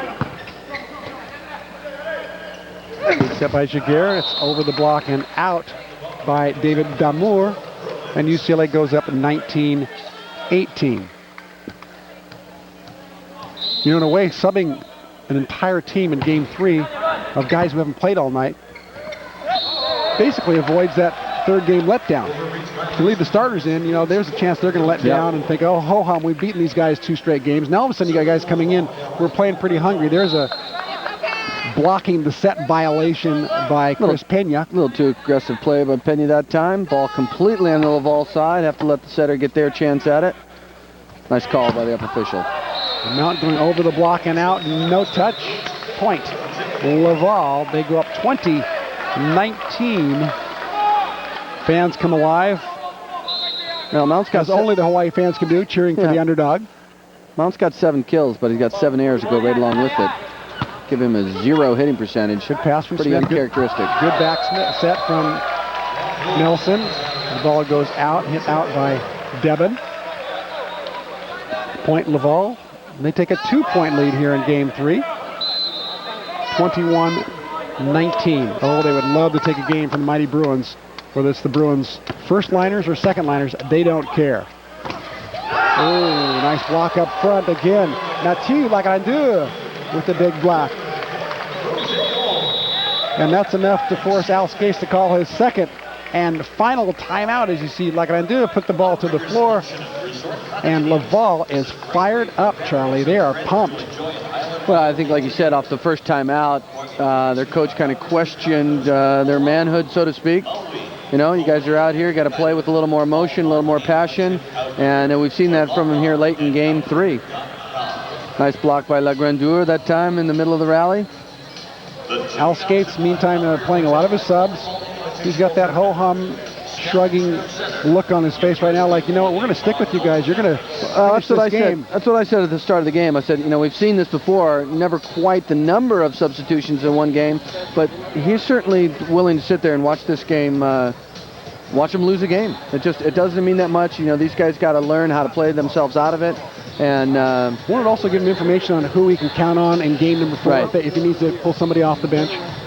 Certainly, and for the rest of the night and for the rest of the year. Exactly. It is an exhibition. It doesn't mean the ones that they want are obviously the one against Penn State, because it has to do with national rankings, and the game against Hawaii. It comes down to the championship of this tournament, and really can help the regional and national rankings. Regional, just kind of MPSF, how that whole thing shakes out. The conference games count a lot. The non-conference games at the end of the year can be real important in tiebreakers and seeding for the MPSF tournament. Meantime, Pascal Clement, the coach for Laval, is keeping his starters in. He's going for it. He wants to get them back gathered, playing well together again. They had 2 months of league play. They're 6-0 in league. They're 19-3 overall.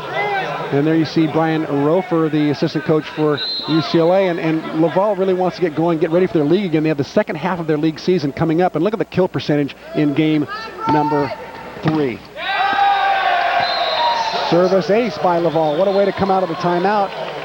They go up 23-19 over the mighty Bruins. Pascal Clement, the Laval coach, be happy with that. Seeing some more aces chalked on the board, something he's been mentioning they got to get better at. Better pass this time by Lynn. Middle attack by Pena. And once again, Lebreton out of the back row. Who else? He's like a 3-foot gimme putt. He just is money on that right side. Lebreton coming out of the right back. UCLA block not well formed. He just rips it in the cross court. 19 kills, had 10 in the first game. 2 in game 2, and that's his 7th here in game 3. A good little jump float. Pass from Smith. Put up by Nelson. Ripped down the line by Devon. Here comes a free ball chance for the Bruins. Mount on the outside hits it way over the block and out. And Laval goes to a 25-19. Well, just an outstanding dig by Mathieu Lagrandeur to start the rally. Laval on a little 7-0 run here. And it's their biggest lead of the night in any game. 25-19, 6-point bulge for Laval. Finally, the Bruins end the drought as Jesse Devin gets the side out with a little tip shot at the block. And he gets lucky to sneak it inside that well-formed Laval block. And Devin now is going to be serving his own little jump serve. He might get an ace out of that one. Almost got it on the let serve. Oh my, where did that come from? Well, UCLA did about everything right. UCLA did about everything right they could. Great serve off the cable. The setter had to play it first for Laval. Laval able to stay composed, get a nice side outside. David Damour with his 7th kill. Laval up 26-20. Now, in most cases, you could say at 26-20 in rally scoring is a pretty safe lead in rally scoring. But against the mighty Bruins, the defending national champions, maybe not so. Cameron Mount hits one out. 27 points for Laval. They got to be happy with that. They're 3 points away from taking a game off of the mighty Bruins. Well, that might just make their trip. Yeah, that put UCLA's hitting percentage at an even 0. 8 kills and 8 errors. Very uncharacteristic. Cameron Mount now hitting negative numbers, 7 kills and only 9 errors. Pena with a nice little back quick that time. Good set from Nelson. Coach Gates thinking about now maybe he should have subbed all 6 players out, because Mountain's not having a great game 3 here. They're certainly getting a chance to look at a lot of players, that's for sure. Here's Pena with the jump serve. Let ball, and it's playable. And here's a big block up front by Mount. There's a little Mount momentum, keeping him in the game here. That's right, one of your 7-11 keys of the game, Mount momentum. We talked about his hitting woes. He's been struggling. Nice job blocking over there on the right. Press his way over. A little celebration with the John McEnroe headband. Set from Giguère to the outside, and that time putting it away is Jan Lagrandeur. He hits .310 for the year. He's their best passer. Wants to be a teacher after he graduates from Laval. He's currently a sophomore, got a couple more years. Back to serve Mathieu, his brother, Lagrandeur. David Liddy with the bump set to Parker Smith. Smith's going to give it a rip. Dug up by Laval, and coming down the middle, big and strong, is Mathieu Lagrandeur. Well, he doesn't get many of those. Playing the middle block position, he just serves, plays defense, and goes out. Here off his serve, he's still in the game. Nice job by the setter to recognize that, pick him off. He puts it away, gives him game ball. Game ball 29-22, Laval. Quick set in the middle, advantage Laval right now. Can they do it? Out of the back row again. Yes, he delivers. Mathieu Lagrandeur serves and spikes his way to victory for the Laval Rouge et Or. And Pascal Clement has got to be happy about that victory over the mighty UCLA Bruins. Game 4 coming up.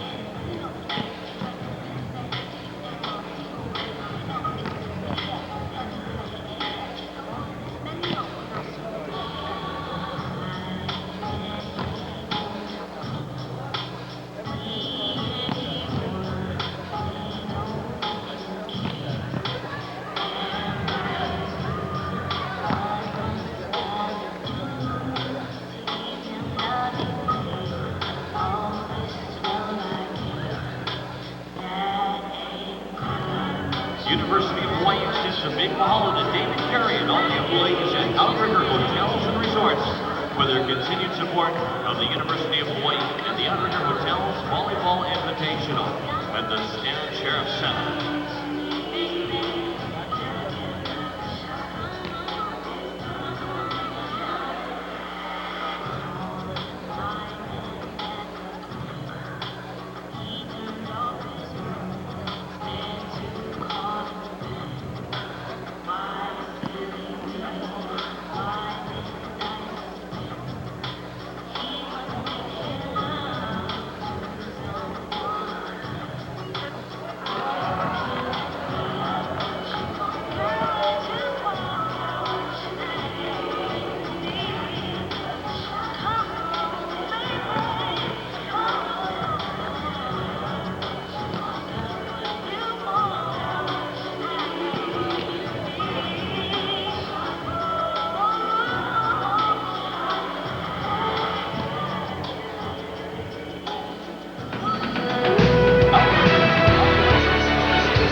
And there you see the scores from the first 3 games in this opening match of the Outrigger Hotels Invitational.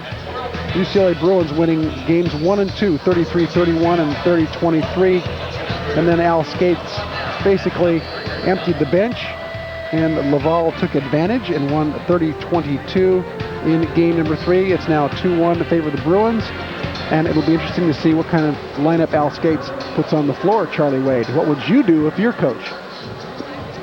Well, I could see the argument for putting that same team back out there. He knows his first team, what he can get out of them, and you really want, 2 things. You want to see what these guys can do, and you want to show them what they can do. I mean, at some point, you have to, they need to know why they're sitting the bench. If they go on and they can't get it done, well, then they deserve to be there. And if they can, great. And then it keeps everything competitive, and that how deep your bench is.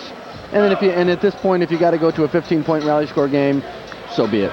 Their first team, puts the impotence back on them. Let's see you guys get it done now with your back against the wall. Meantime, how much momentum do you think Laval has picked up? There you see Pascal Clement, the coach for Laval. How much momentum do you think they picked up in this game number 3? Well, I think it's a big boost for them. We've talked about their coach challenged them a little bit and certainly gave their confidence back, and that's going to be something they have to do with it, or something they have to deal with. And looks like Coach Skates and I are on the same page pretty much.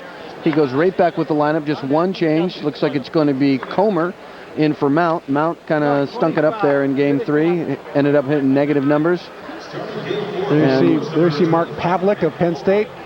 He'll be coaching in the next match. There you see Mike Wilton. He'll be going up against Pavlik, UH versus Penn State Nittany Lions. Nittany Lions out of the Final Four last year, ranked 9th in the country in the preseason. Oh, there's some guys who like being on TV. UH Rainbows, yeah. Begging for a little airtime there. Yeah, Kostas Theoharidis wants to be an actor in his next life, or maybe in this life, so he's out there hamming it up. That shirt Coach Wilton was wearing was awful blue. It was very blue. He won't wear that against UCLA, though. But the Penn State's blue. That's true. Always try to avoid matching the opposing team's color. And Mathieu Lagrandeur picks up right where he left off. He's the one who had those kills at the end of game 3 to give Laval the victory. And here in game 4, he quickly picks up a kill, and now he'll bring out his infamous jump float. Well, he was the one that ran that run at the end of game 3. No run like that here in game 4. We do have a new libero in. Adam Schrader, number 24, is the new libero that's in for this game. And we have Comer who's in. Otherwise, all the players for UCLA that played in game 3 looks like they're being given a chance to redeem themselves. Lebreton is almost dug up in the back by Parker Smith, but went through his hands. And Lebreton picks up kill number 20, twice as many as any other player on the court. High attacker for UCLA, Ian Burnham with 11. Giguère, their setter, with the jump serve. Rich Nelson is set in the middle. Blocked straight back down is Greg Kuhn. He is denied big time by Bruno Pelletier. Was there a net violation? It looks like there might have been, because UCLA is serving. Good hand position by Pelletier, putting it back down the floor that time. Certainly didn't look like a net violation on him. One was called nonetheless. No. No net violation. Ball's going to go back to Laval's side. And Gabriel Giguère will serve again. The ball was so straight down, are they claiming that it went on possibly. UCLA's claiming it went on Laval's side, and Laval's claiming on UCLA's side. Yeah. Those straight downers sometimes are tough to call. I think it was clearly on UCLA's side. Nice block, nice penetration by Pelletier. The ball's going to serve 3-1. Laval, it's 3-1. They're in command again. 4th straight game they've gotten off to a lead. Comer hitting out of the back row, covers himself. Kuhn with a back set with a cast on his hand. Good dig up by David Damour, and hitting the ball out of bounds over the block. No touch. Looks like they're going to do it out of the back row, and it will be point UCLA. 3-2 Laval here in game number 4. Bruins up 2-1. Kuhn with a little floater. Passed it by Damour. Here comes Lebreton coming sneaking in for a little inside 2 there. What a good shot. Little play set that time by Laval. Little inside, kind of in the 3 zone, not quite a 2. Going to take a look. He comes inside in here. I don't know, a little technical glitch there with our telestrator. service ace. Confused everybody here at the table. Service ace by Laval. They were just as confused as our telestrator that time was the Bruin reception pattern. And we talk about play set. It's something other than just the traditional set that you would hit at that position. So Pelletier's a right-sider. He hits a little inside play set, little wrinkle, very effective. So another service ace by Laval. They go up 6-2. Même chose, il n'a pas peur de monter. Tu laisses le It's gars serving tranquille. by Yann Lagrandeur. Set by Nelson. He goes out to Comer. Comer hitting from the right side. Keeps it in play. Good dig by Lebreton. Coming out of the back row. Here comes Lagrandeur. He can't put it down, but he will try to get the assist to Damour. It goes way over the block and out. Point UCLA. Not a bad swing by Damour. Dug ball, blocks well form. Just tried to go high off the top. Barely missed it, but got a good rip at it. Good quick set in the middle. It goes out though. And Bruno Pelletier asked for the set to be a little bit higher. Rich Nelson will go back to serve. Bruins down by 2 here in game number 4. Mention that. The middle blocker asking for it to be set higher. Happens all the time. There it is. There's the set he wanted. There's the set that Bruno Pelletier wanted. Yeah, a bit of a blocking error that time. He stayed out 2 years with a variety of knee surgeries, and now he's back. And Pena with a little bit juked with a back row setter. He kind of went up with the ball setter and left him unattended. David Damour gets blocked. Pelletier handles it. Lagrandeur with a covering of himself again. Damour puts the little soft shot up, and into the net goes UCLA's Jesse Debon. Point Laval. 8 serving 4. Laval doubling up on the Bruins.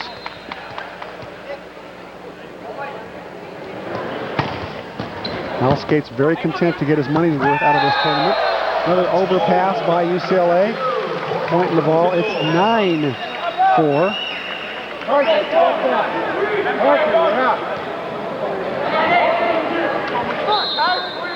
Coach Cates not taking the quick timeout here in game 4. A little more satisfied letting this group play.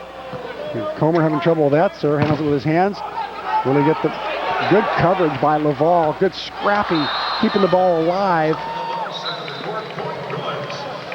And the Bruins finally get a point. It's been a long drought for UCLA. 5 serving 9.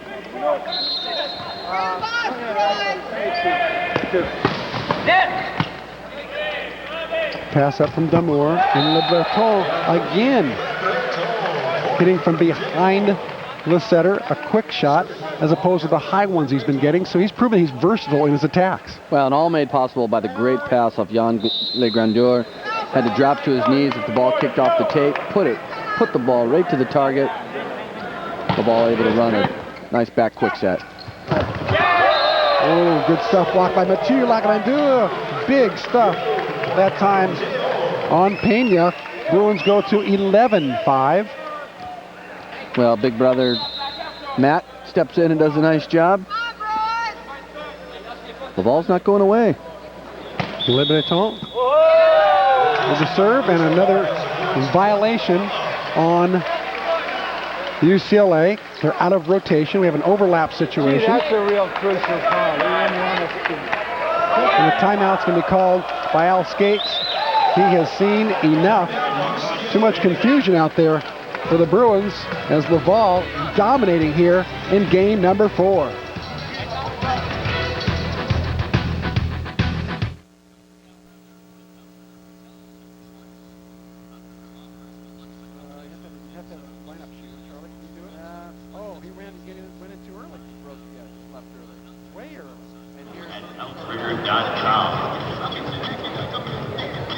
The 2001 Outrigger Hotels Volleyball Invitational at the Stan Sheriff Center, University of Hawaii, Manoa campus.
Serving for Laval, Éric Lebreton. Well, let's see if we can explain this just real quick. This is the setter, and this is the opposite comer. They cannot be, this is the back row player, and this is the front row player. They have to maintain that position until the ball's contacted. You see comer start backing out early, ball's contacted, setter breaks in. It's an overlap. Good play by down official Bert Fuller.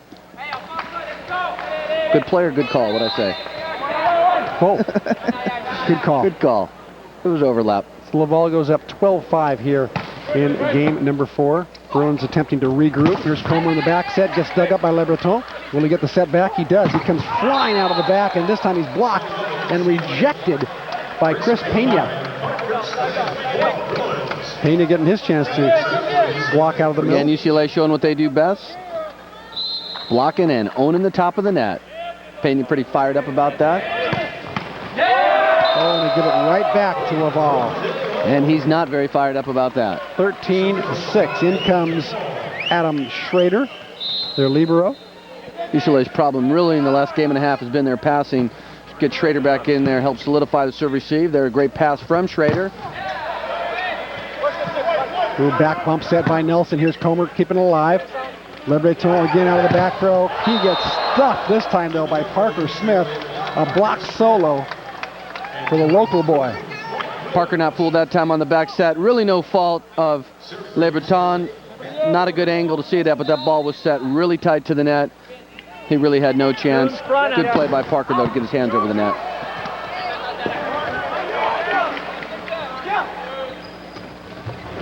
Comer out of the back row, gets a high hand and a kill. And Bruins go to 8 serving 13. Comer picking up another kill. You know, I really think UCLA is looking for who's going to be that right side go-to. In the men's game, that really is the go-to player.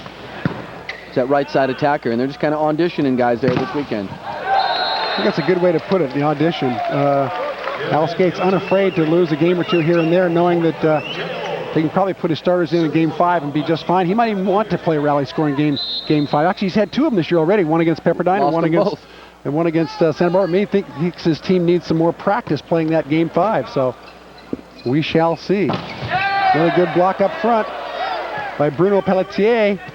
Advantage Laval. And they get it. Jan Lagrandeur, 6'2", sophomore outside hitter. Guy used to play in the Pirates baseball organization. Comes through big time on this kill as Laval reaches 15 first. Have a 7-point advantage, the longest of the night. That last play, Aaron, that was the swing blocking. UCLA has not, they're not doing it so much on the back sets of Lagrandeur or Lebreton. They're starting out there on him like that play. Ohana Hotels of Hawaii. For more information, log on ohanahotels.com or call 1-800-462-6262.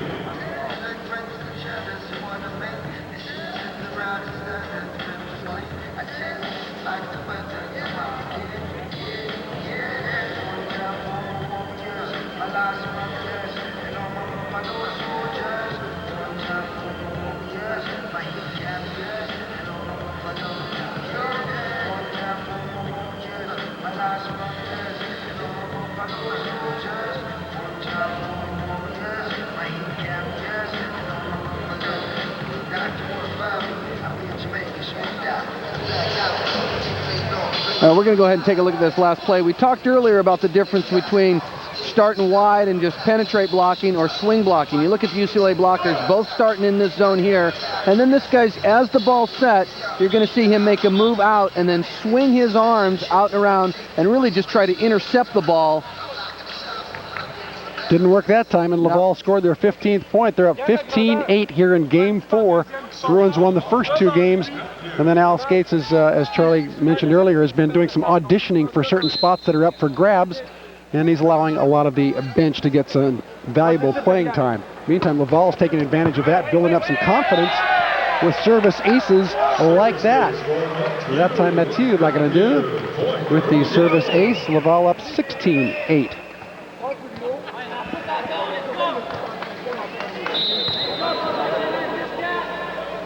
This little jump float seems to be giving UCLA problems. It just barely clears the net. That time Comer handles it. He gets the set back, hits it cross court, gets dug by Lagrandeur, but it's off into the first row. So UCLA will score a point at number 9, still down by 7 though. Big deficit to overcome. That side out all Comer that time, passed the first ball and then hit a pretty marginal back set, picking up the side out. Parker Smith with a good jump serve that time. Lebreton gets dug up in the back, and Bruno Pelletier puts it down. Bruno with the bomb.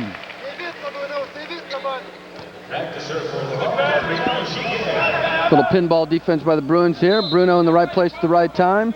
Picks up another point. I guess you don't say side out anymore. It's just point every time, huh? Point every time. Comer out of the back row. He gives it a good rip. He's making a case for some playing time, isn't he? Yeah, Comer's a big, strong boy. He's picking up kill number 9 there, hitting .420 in tonight's match, and nice steady performance. Lebreton again down the line this time. Normally hits the ball cross court from the right side, and then from the left, looks like he likes that little no look down the liner. Well, you're going to take a look at this again. The swing blocking, they're going to start in here and move out. Well, that's their best player, and the middle blocker was no threat to really run the 3 where the right side had to block. He should be standing out there in front of that outside hitter, especially when he's the other team's best player. Jesse Devin picks up the kill there, and Bruins down 18-11. Back to serve, Rich and Nelson, starter of the first 2 games for the Bruins this year. Causes the overpass, and Pena converts. Chris Pena, known as one of the more emotional players on the team. Brian Roper is telling me this guy comes in and always gives us an emotional lift. You can see how talkative he is at the net. He's calling out all the hitters on the other team. Good back set by Giguère. Oh, and pulling the string is Lebreton, who's got heat all night, pulls the string. Great play, great off-speed play. See Lebreton going up, little roll shot, hit him hard, hit him soft, they all count the same. Schrader had no chance. And another great pass by Jan Lagrandeur to start that rally. Tough serve down the line, and he put it right to the target. And Lebreton picked up kill number 25 on the night. Highest Bruin, Ian Burnham, with 11 kills. And that time Jesse Devin hits the ball into the net point. Laval, they go up 19-13. In game number 4, Bruins up 2-1. Lebreton with a jump float that will not reach the net. Almost catches the head of one of his blockers. One of the more embarrassing things in volleyball, don't you think, Charlie, when you hit your own players? Big, strong guys like that not reaching the net. Like I said, I'd like to see him crack the jumper. No offense to Jessica Sutter, but good pass from Damour. Put a little heat on it. And the Bruin block re-emerges. It's been gone for a while, and it's starting to find its way back into the game. Bruins down 20-15. There's a service ace. Maybe, yes. Give Charlie Way to save on that, saving Jan Lagrandeur from crashing into the TV sets over here. And Pascal Clement is going to take a timeout. There's the jump float queen. She has no clue she's on TV. I'm saying Pena's serve on that last one is a good miss. If you heard it, it sounded like he hit it halfway off his arm, and it just kind of barely trickled over the top of the net. Point none the same, but rather be lucky than good.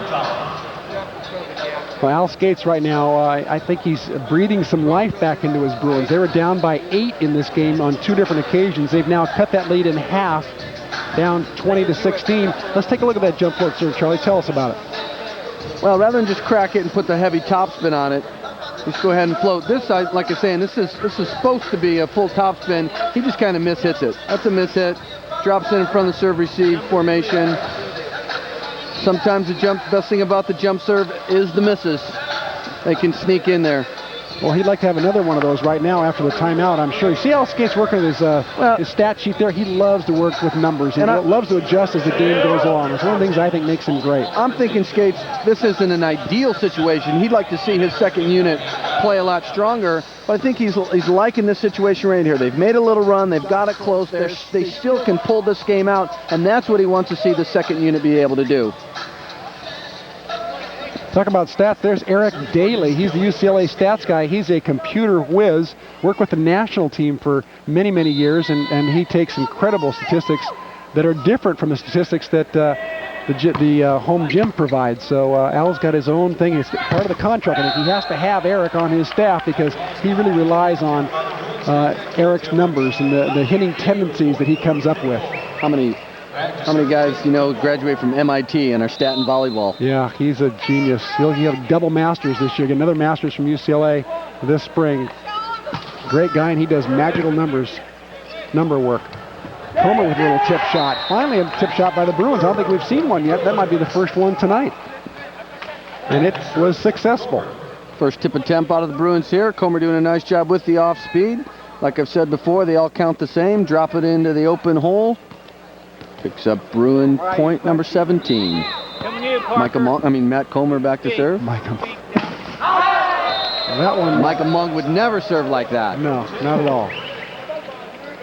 For those of you who don't know, Micah Mong, a former Bow star, high school basketball player of the year from Maryknoll High School way back in the early 90s, and went to... Still coaching the guys up at Kamehameha? Still coaching the guys at Kamehameha. Does a terrific job up there. Big by Laval, little bump set to the back row. Here comes Lagrandeur out of the back row. He gets stuck by 3 Bruins. No coverage, and Pascal Clement not happy with his coverage. That ball's in the air a long time. Well, David Diamour's caught sleeping a little bit here. Tough set for Lagrandeur, and Diamour should have had a little more effort into that. Late in a match, late in a game against a good team like that, body's got to be flying around, keeping the ball alive. Exactly. So Parker Smith now to try his jump serve. Former Hawaii High School Player of the Year. The set goes outside, and he'll earn the point for the Bruins. Bruins now down 19-22. Laval trying to hang on to that lead. They're up by 8 points at one time in this game. Now they're up 3. Parker Smith picks up an ace, catches a let serve, and gets an ace out of it. Usually those let serves drop in front of everybody. This one dropped in the back line. Unusual. It really is. Talking to some coaches this weekend, says that happens 20% of the time that it hits the tape and stays in play. Wow. Lebreton out of the back row. Good coverage. Laval keeps it in play. Bruins have a free ball. Comer will take it. Bruins should convert 90% of the time here. They get another chance at a free ball. Comer will set this one. On the outside is Jesse Devon.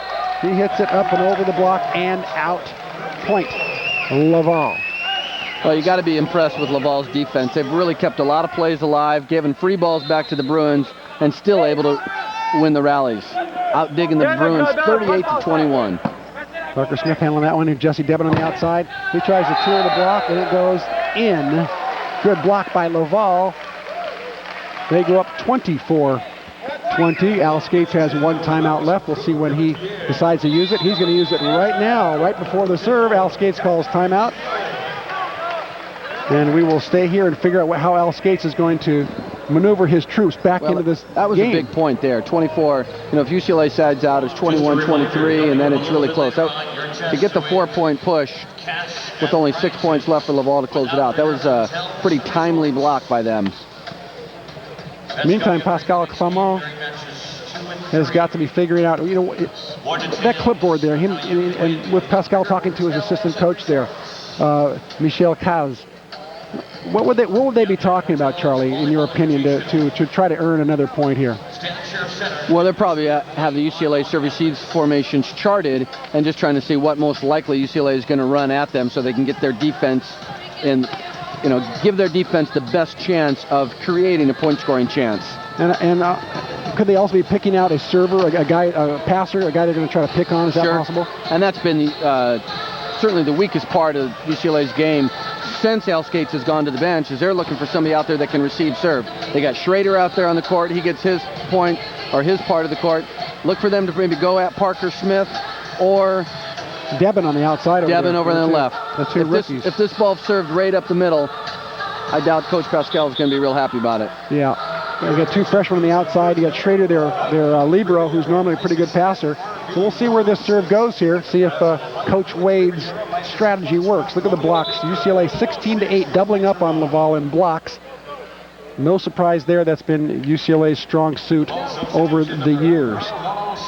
They really have taken over the top of the net, blocking them 2-1, but they're getting outdug almost 2-1, so that's what's kept this match close. Yeah, Laval has really been scrappy tonight. Here they go, 24-20, big serve here. We'll see if it goes, it stays out of the middle of the court. Giguère looks at the bench for his instructions, tries Parker Smith. Here's Comer hitting it over the net and out, and no touch on the block. Point to Laval, 25-20. Pretty easy serve. Parker's got to put that ball on the money. To allow the middle attack for the Bruins to be at least a decoy, if nothing else. Keep the whole offense in play. Went at him again, still no attack threat in the middle. Going back on the outside, here's Comer with a dig. Can Smith run it down? He saves it. The Bruins cannot bring him back over. Schrader with an attempt there. Couldn't bring it back in, and give some credit to Carl Lelensett, who came into the game.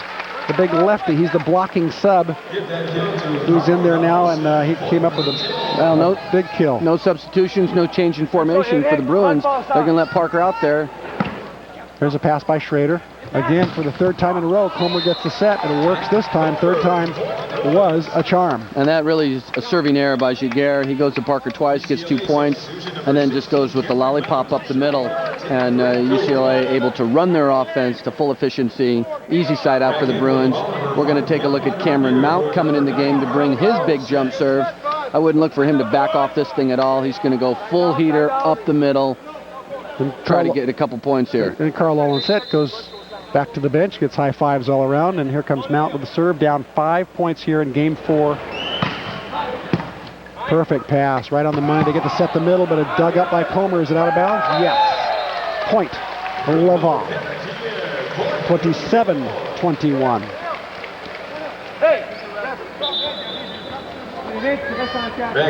Another substitution for Laval. Into the game will come Pierre-André Perron. 6'2" freshman from Quebec, but he was born in Haiti. He's a left-hander. Touches 11-6. He can sky. Probably the biggest jumper on the team. He's in there for blocking purposes right now. Jan Lagrandeur looks to the sideline, gets his serving instruction. See where he goes. There's a jump float right at Schrader. There comes Comer out of the back row. He gets a point.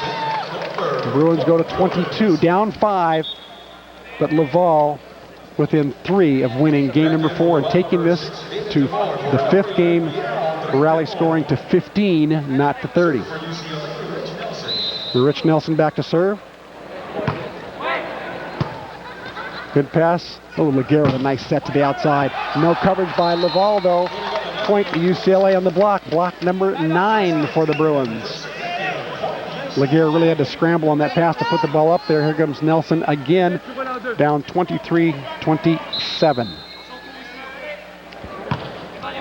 Good floater. Ball was moving well past the 15-foot line. Advantage UCLA here.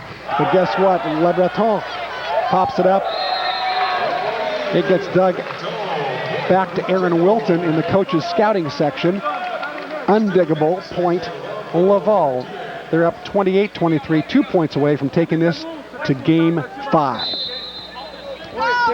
Not much room for margin for the Bruins here. Got to get a crisp side out and a couple real ones.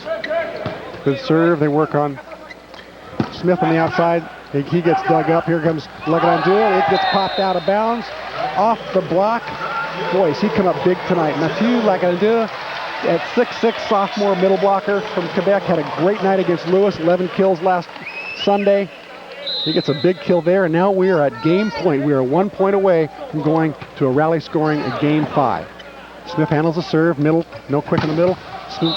Comer on the outside puts it away.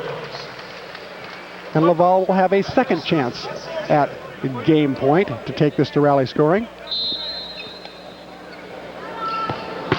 Jesse Devon, good jump serve, puts Laval on the 15-foot line. What a back set from Laguerre.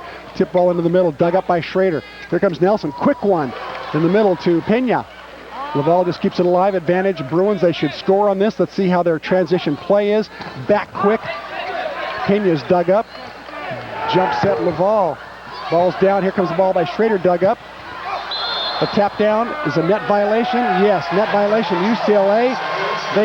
Laval gets their 30th point and win game number 4. We're all tied at 2 apiece. What a match we have on our hands. We're going to game 5, rally scoring. It'll be 1 game to 15. Oh, it should be a good one. Don't go away.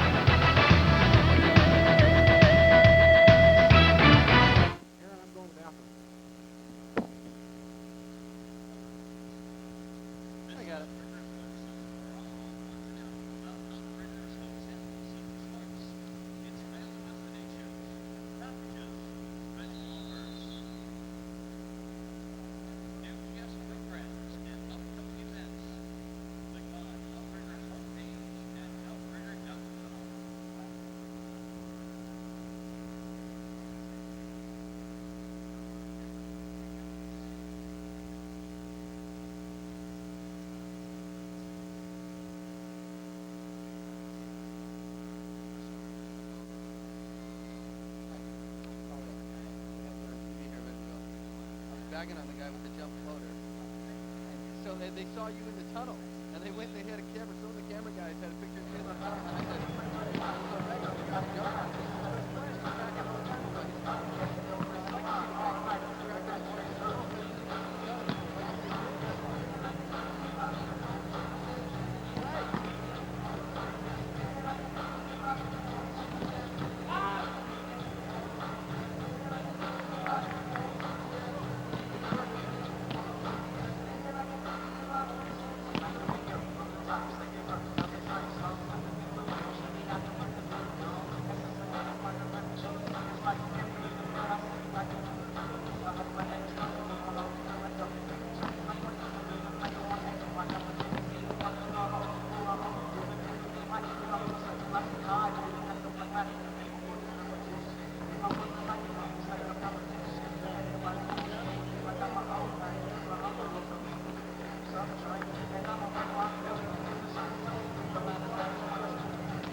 welcome back, and get ready for more men's volleyball action tonight as Penn State and Hawaii meet in the feature match of the Outrigger Hotels Invitational. The home team will have the live front row coverage approximately 30 minutes after this match. Mr. McLaughlin, we are all tied up here. 2 games apiece. Do skates go with the frontliners now? What do you think? I'm saying you throw the starters back out to see what they can do in this kind of situation. Especially because they've lost twice this year already. Once the UCSB, once the Pepperdine gave UCLA their only 2 losses of the year. I don't think Al Skates would like to lose a 3rd rally scoring match this year. It would not bode well for their psychological state of mind, I wouldn't think. And the second team showed why they're the second team. It's amazing how close this match has gotten. Both hitting percentages are around 250, 254 for Laval and 272 for the Bruins. Really has tightened up. UCLA does hold quite a sizable blocking advantage, but Laval with almost a 2-to-1 digging advantage. So we got a tight one.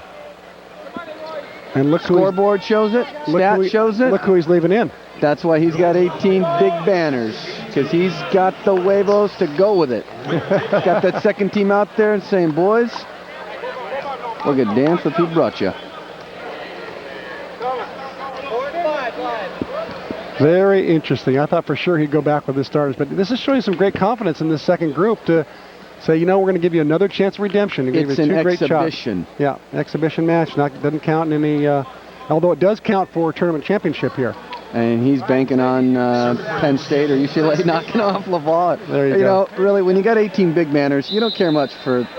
Yeah. For those of you at home who don't know what the big banner is, that's the NC2A championship. He's got 18 of them. Oh, what a jump serve from Pena. Giguère tries to handle it. Comer taps it down. Bruins, for the first time tonight, get a lead in a game. Wow. Laval's always gotten off to the lead, and this time UCLA says, you know, we can do turnabout as fair play. And here comes Pena again with the jump serve. Good jump serve. Good pass from Laval. Good quick in the middle. It's hit out. 2 hitting errors by Laval. Point to UCLA. They go up 2-0 here in this game to 15. This one should go fast. It'll go a lot faster than the 30-point games, that's for sure. Pena again with the jump serve. Good pass from Laval. They go quick in the middle again. This time, Bruno Pelletier puts it down. Point Laval. It's 1-2. Pelletier off the last set turned to the setter and said higher, as middles do. He got it higher. And back They to got the serve. point. Back to serve. Their captain, setter, 5'11", Gabriel Giguère. Parker Smith from the outside goes over the block. It gets dug up in the back by Damour. Coming out of the back row comes Mathieu Lagrandeur. Mathieu really has picked it up, getting a big kill out of the back row here on a point scoring chance. Going to take a look at this stack blocking. He swings in there. You know, he was negative numbers midway through game 2, and he's now hitting 320 with 15 kills. He really has heated it up here late in this match. He's really brought it back, and there's a service error by Laval that hurts. 3-2 UCLA. Matt Comer returns the favor. And we're all tied at 3. We're all tied in games at 2. We're in game number 5. Charlie Wade and Chris McLaughlin courtside here at the Stand Sheriff Center, bringing you all the action. Glad you're with us wherever you may be. Short back set from Nelson to Comer. Another short set to Parker Smith. Bruins having setting problems right now. Parker Smith gets a touch on that. Net violation on Laval. And Pascal Clement says, no, it's not a violation if you touch outside the antenna. You want to give us the rule on that, Charlie? Well, he's exactly right. We're going to go ahead and take a look, see what the call is here. No net violation you can see. I think he called an underplay. That camera angle wasn't able to show it. If the hitter's foot came down inside the court before the ball landed as a violation, that's what the down ref Bert Fuller called. Bruins got the ball. .43 UCLA, and answering back Bruno Pelletier, 6'4" junior middle blocker. Guy who's had a bunch of knee surgeries, and he's back. He's happy to be back. He sat out 2 years with his knee surgery and rehabilitating. He's going to come out now. Pelletier's done a nice job tonight. 11 kills, hitting .389 out of the middle, and into the lineup for Laval is Jérôme Leclerc. He's their backup setter. Will now do some defensive specialist work. Very experienced civil engineer who just engineered an ace out of that one. And the one play that everybody feared with the lead serve happens in a 15-point rally score game. The one that is pretty much undefensible. Clips the top of the tape, drops the 2-foot line. Laval takes the lead. And Al Skates wants to take a timeout, talk things over with his troops. Laval up by 1.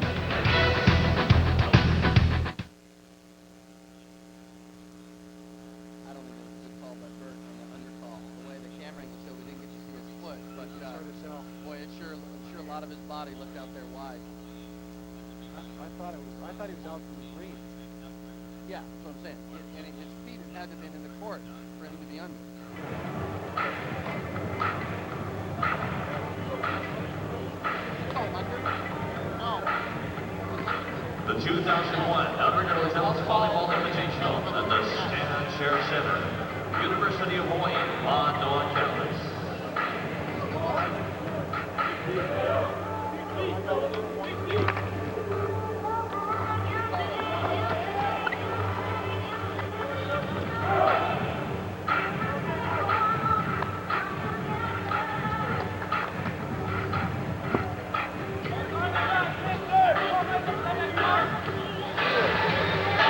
Well, welcome back. Laval leading UCLA 5-4 in the 5th game here at the Stand Sheriff Center, Outrigger Hotels Invitational. What a way to start this premier men's volleyball season with this tournament. Laval, the number 2 team in Canada right now, going up against the defending NCAA champions, UCLA Bruins. Little tactical move by Laval, bringing in a 6'6" for a 5'11" guy. See if they can generate a point scoring opportunity. Got the serving specialist, got some blocking specialists. Jesse Devin with a nice hit down the line, sees the opening in the block and pounds it to the floor. We're at 5-all. So the swing blocking thing, and we can talk about this more over the weekend, but when the middle blocker goes towards the setter and is right next to the setter, I'm saying that line blocker has got to get out to the antenna because that's where they're going. If they're running like a 3 or something inside, that wing blocker can stay in there and help. But as soon as the middle goes in tight to the setter or behind, like with us, the wing should move out to the antenna. Good dig by the Bruins in the back. Here comes Comer giving it a rip. Nice hit by Matt Comer. Yeah, I love it when players are alert on those off plays like Comer was just then and didn't just bump the ball over or face pass it over, but they got up and he took a good swing at that ball. Yeah, really encourage that. If it's on your side, you got a chance to take a swing at it, elevate and bring some heat. Bruins go up 6-5. Number 3. Cameron Mount with a good serve. And Mount with a good dig. Advantage Laval. They don't go back to, there's Lebreton on the outside. He gets blocked. They keep it alive. What a block by Pena in the middle. Oh, was he ever alert. Chris Pena. Wow. Great defense by the Bruins this time, owning the top of the net. Tough break. We got a little rally. Good game.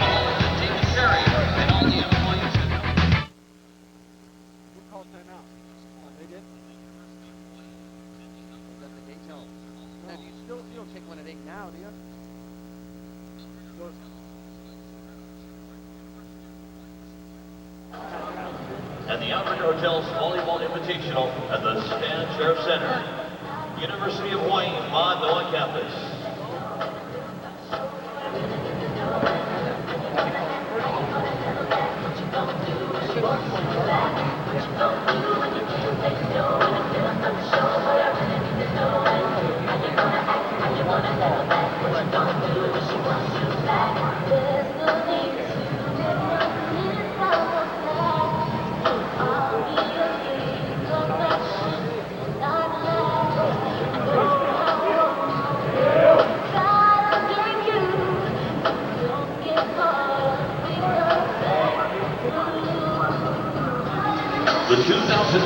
UCLA, Laval in a titanic battle. Number 2 in Canada versus the defending national champions in America. UCLA up in game 5, 7-5. Al Skates playing all of his players tonight.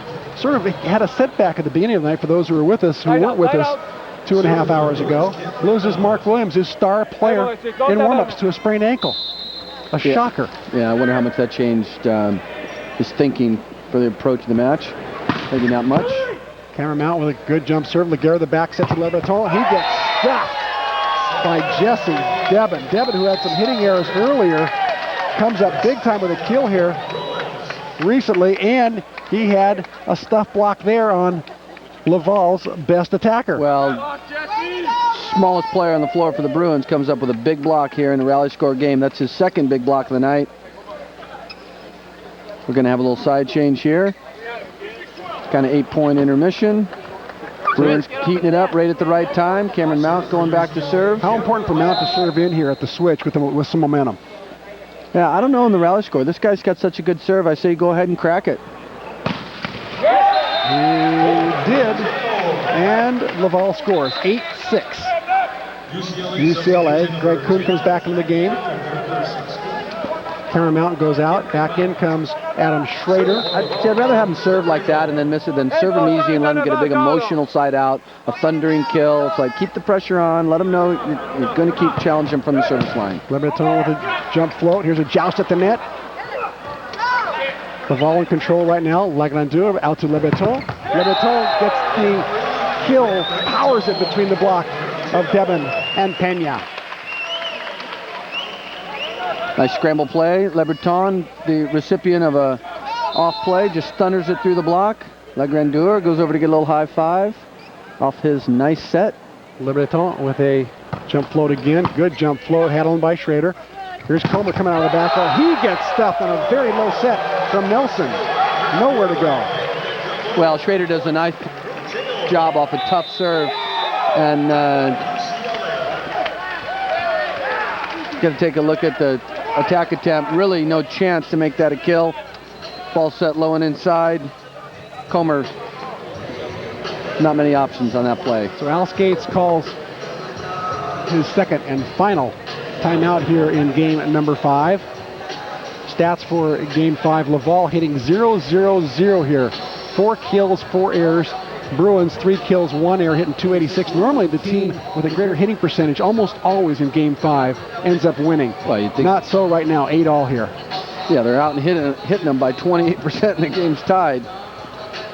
But Laval, not doing it at the net as much as they are in the back row, out digging the Bruins 44-25 tonight. That's a huge differential, Charlie. Well, like I said, it's almost a 2-1. The blocking margin's been about a 2-1 difference all night, and they're out digging them 2-1. So that's what kept this game close. I'm really impressed with Laval's ability to receive serve and create rallies in the backcourt. I don't know if we've seen a team the last few years that has had that ability all night to sustain passing and digging when really, they're outmatched at the net physically, position by position, but they're hanging right in there. Yeah, they really are, and Pascal Clement has got to be happy with the performance of his squad right now.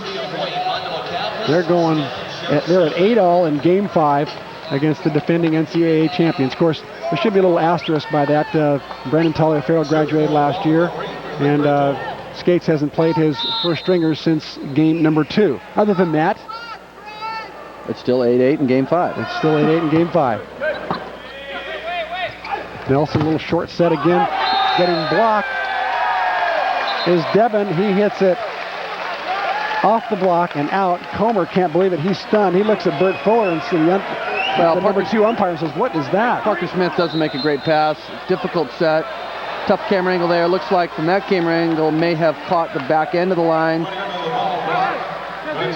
Doesn't matter what part of the ball hits the line, any part of it, that ball plays in. Again, it's the passing woes of the Bruins. Parker Smith chose to take the ball overhand, didn't make a great pass. Nelson, not many options. 9-8 Laval. This might fire the Bruins up. Matt Comer comes back with a nice attack out of the back row. Good set from Nelson. And we're at 9-all. Everybody does the job for the Bruins on this play. Good pass off serve receive. Nelson gets a great set, and Comer delivers down the line, 9-all. With a good pass by Laval. Lebreton hits it out. No touch on the block.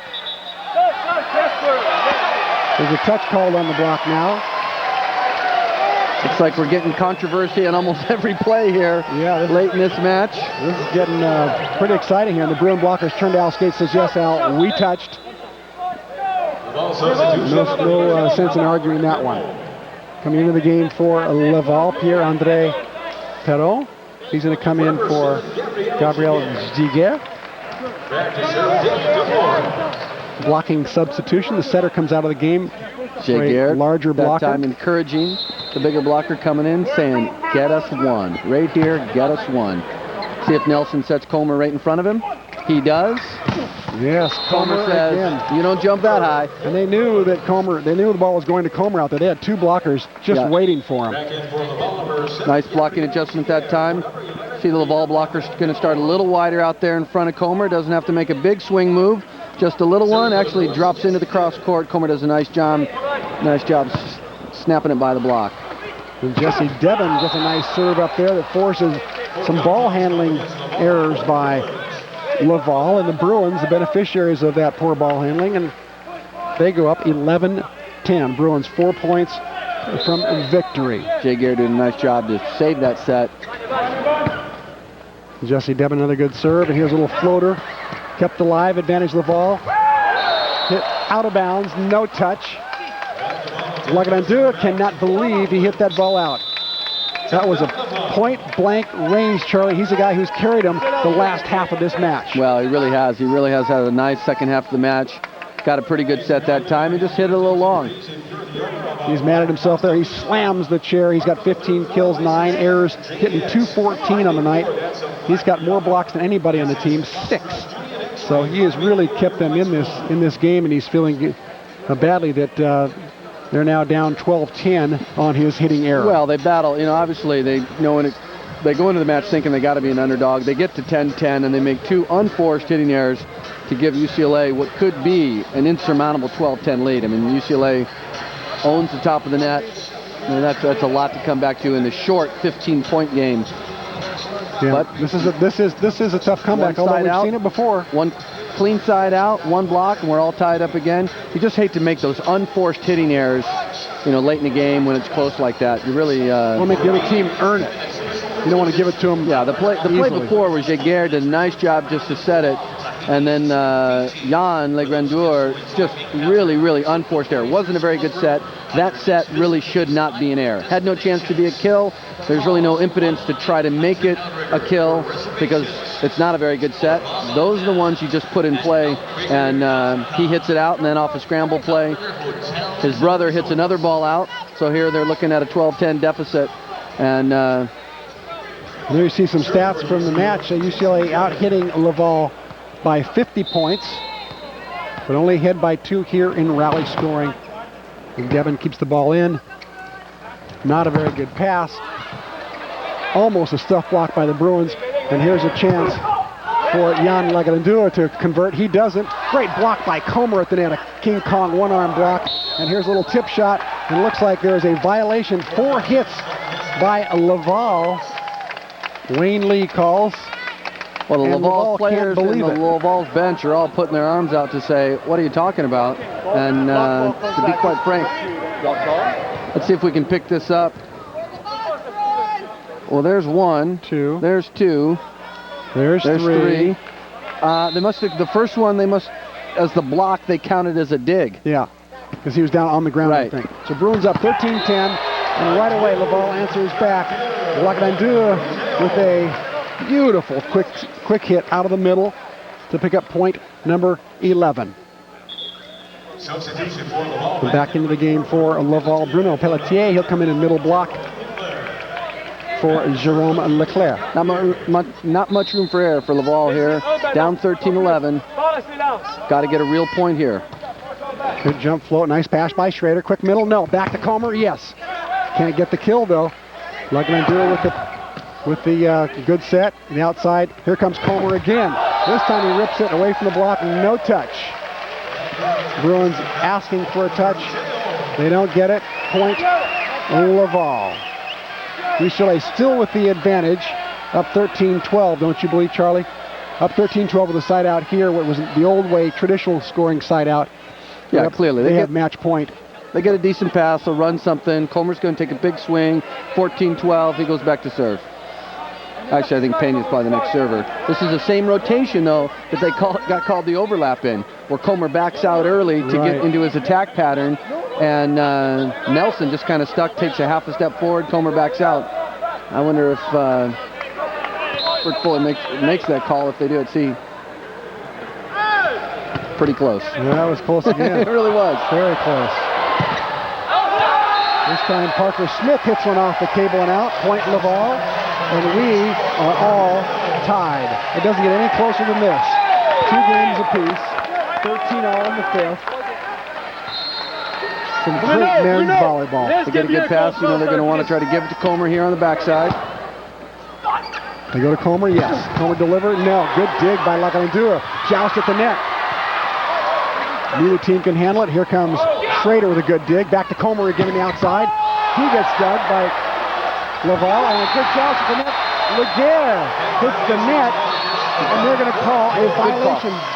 Bert Fuller saw Giguère against the net. Good call. I don't know what camera angle you got. Take another look at it. Giguère does a nice job to play in the joust, but you're going to see the side of his body. Look for him in here as he turns away from the play. Really couldn't see because Jan Legrandeur was in the way, but from my angle, easy call. Clearly hit the side of the net. Bruins got match point. Match point right here, 14-13 Bruins. Not yet, says Laval. Bruno Pelletier playing with some enthusiasm. And this is something that Coach Clement wants to see more out of his players, and that's play with passion. Great play by Giguère to pick off the middle for all you setters out there. There's a reason the middle blockers hit for high percentage. Go to it, a game ball if you got the good pass.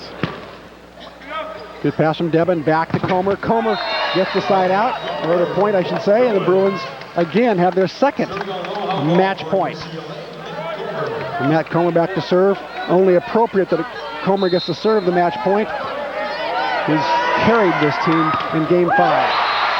Hits it into the net. Much to the delight of the fans here at the Stan Sheriff Center. It's not so much anti-UCLA, I don't think, as it is pro-underdog. I think you're right. Playing UCLA. I think you're right. There's the ball at 15. All Comer handles it, not called. Parker Smith keeps it in play, gets the 16th point.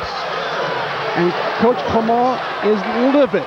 Boy, Bruins dodged a big bullet there. He's begging Wayne Lee. You got to call that. That thing's stuck in his fingers. Let's look at his first call. Could have called the lift on this play. And then not a very good set. Parker just trying to put it in play.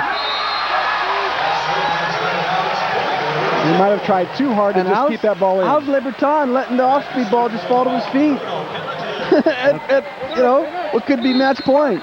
Okay, 16 all. And back to serve, Pelletier. Handled tight at the net. Nelson joust at the net. Who net?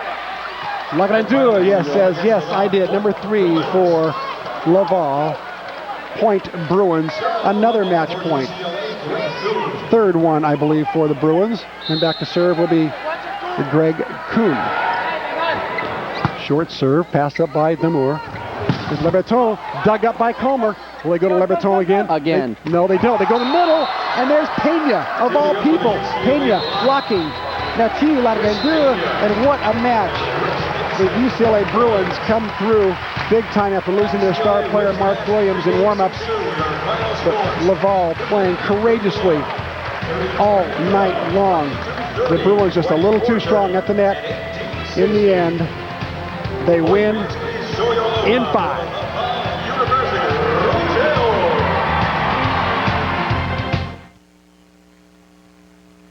Comer. Lebreton. 12.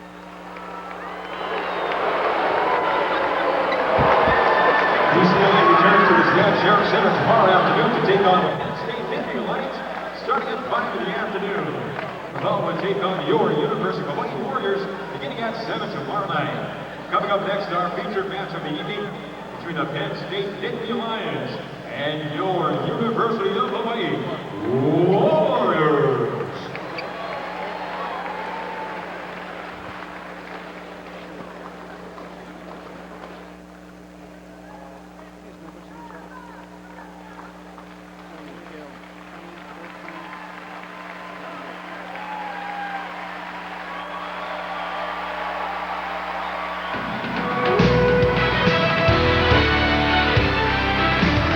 Welcome back. The first match is complete. It's in the books. UCLA over Laval in an exciting 5-game match. Tonight's Verizon Hawaii Most Valuable Players are Éric Lebreton from Laval. He had 28 kills to lead everyone tonight. And from UCLA, Matt Comer had 18 kills, hit .378, picked up 5 digs in on 3 blocks. Verizon Hawaii is pleased to make a contribution for scholarships to the University of Hawaii. Verizon Hawaii, innovative solutions for all your communication needs. In about 30 minutes, the home team will be right back here with Jim Leahy and me for the live front row action of tonight's feature match in the Outrigger Hotel's Invitational between Penn State and Hawaii. That's coming up following Street Smarts. So the final score of tonight's first match, Laval losing to UCLA 33-31, 30-23, 30-20, 22-30, 24-30, and finally 18-16. Al Skates gets victory number 998. This has been another sports presentation on K5, the home team.